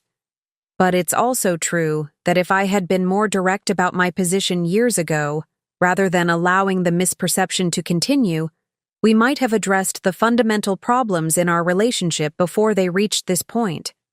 For a moment, we sat in silence, 2 successful professionals who had failed spectacularly at the basic communication necessary for a genuine partnership. The irony wasn't lost on either of us. I'd like to try, Matt said finally. Not to save what we had. I can see now that wasn't healthy for either of us. But to maybe build something new, based on who we actually are rather than who we pretended to be. I met his gaze, searching for the sincerity behind his words. That would require significant changes, Matt. Not just in how you see me, but in how you see yourself. I know, he said quietly. And I can't promise I'll get there. But the past 24 hours have been clarifying. Sometimes you need to lose everything to see what really matters. 3 months passed with the rhythmic efficiency that had always characterized my professional life, though now that same, purposeful momentum extended into my personal affairs as well. The Western Trust acquisition had proceeded smoothly, creating the financial powerhouse we had envisioned while generating substantial shareholder value.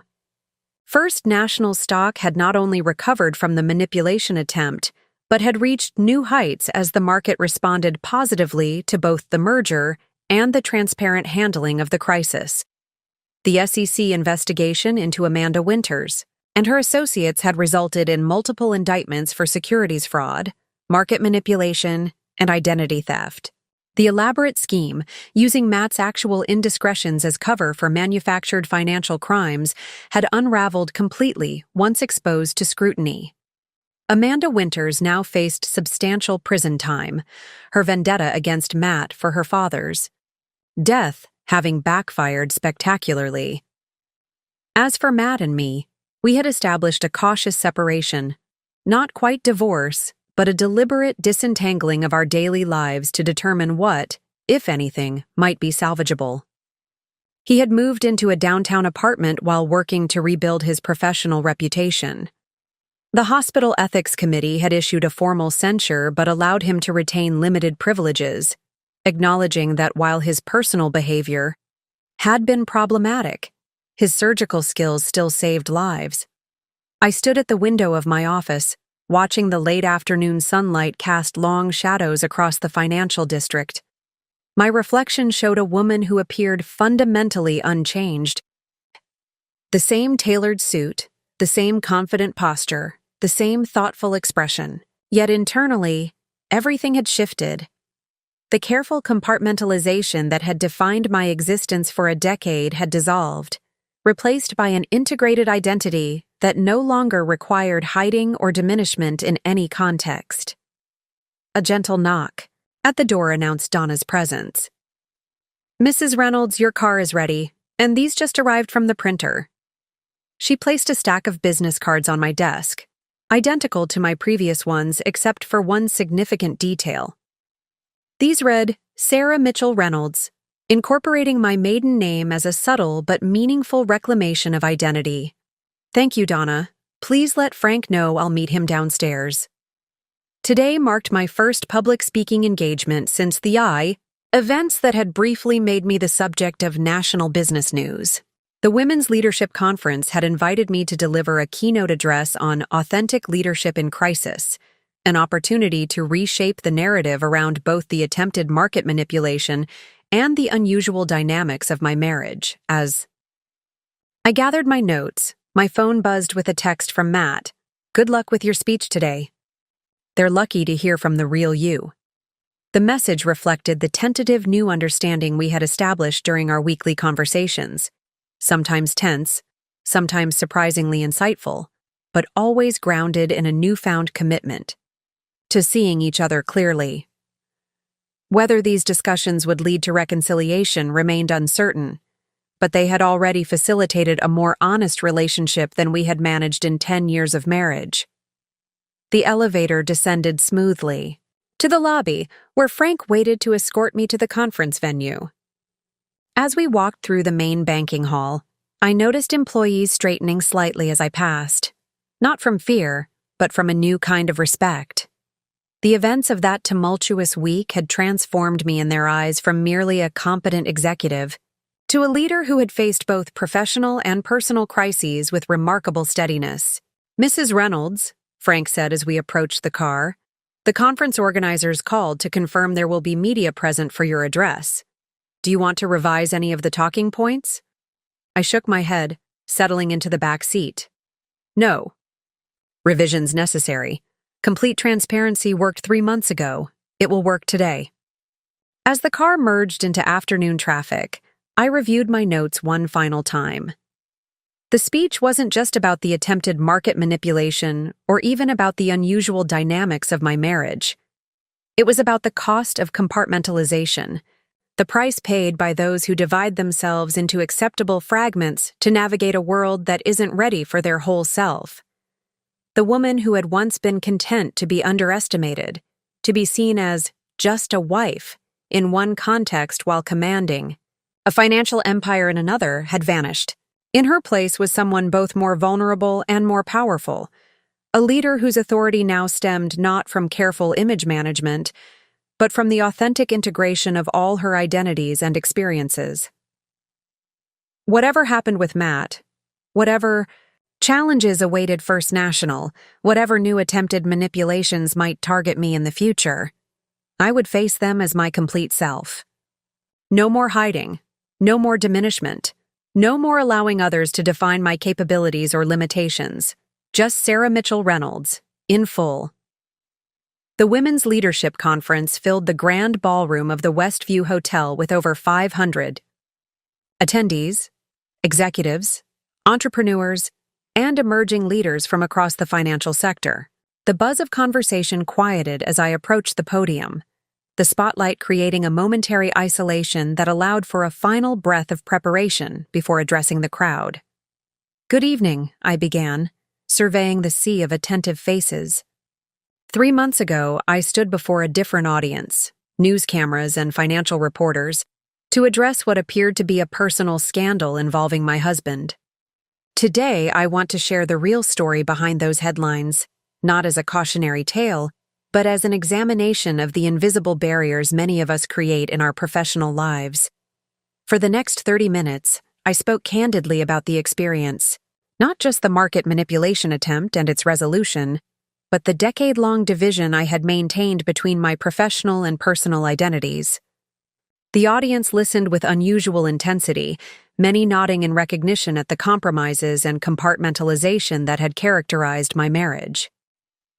The most powerful revelation wasn't discovering my husband's betrayal, I told them, or even uncovering the financial scheme targeting our bank.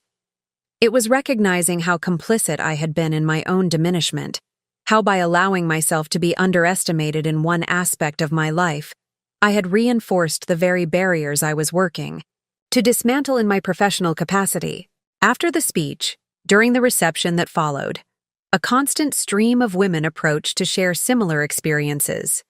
Stories of professional accomplishments hidden from romantic partners, of capabilities deliberately downplayed to maintain relationship harmony, of exhausting double lives maintained to navigate contradictory expectations. "Your situation was extreme," one bank vice president confided, "but the pattern is so familiar. My husband still introduces me as working at a financial company, rather than as the head of risk management for a major investment firm, and I've never corrected him." As I drove home that evening, these conversations lingered in my thoughts. My personal story had clearly struck a chord, suggesting that my experience, while unusual in its specifics, reflected a broader pattern many professional women recognized: the challenge of being fully seen, of having one's complete self acknowledged and respected across all contexts, was evidently more common than I had realized. My downtown penthouse welcomed me with quiet elegance, a space I had reclaimed entirely as my own in Matt's absence. The familiar furnishings now arranged according to my preferences alone, the walls newly adorned with artwork I had selected without consideration for anyone else's taste.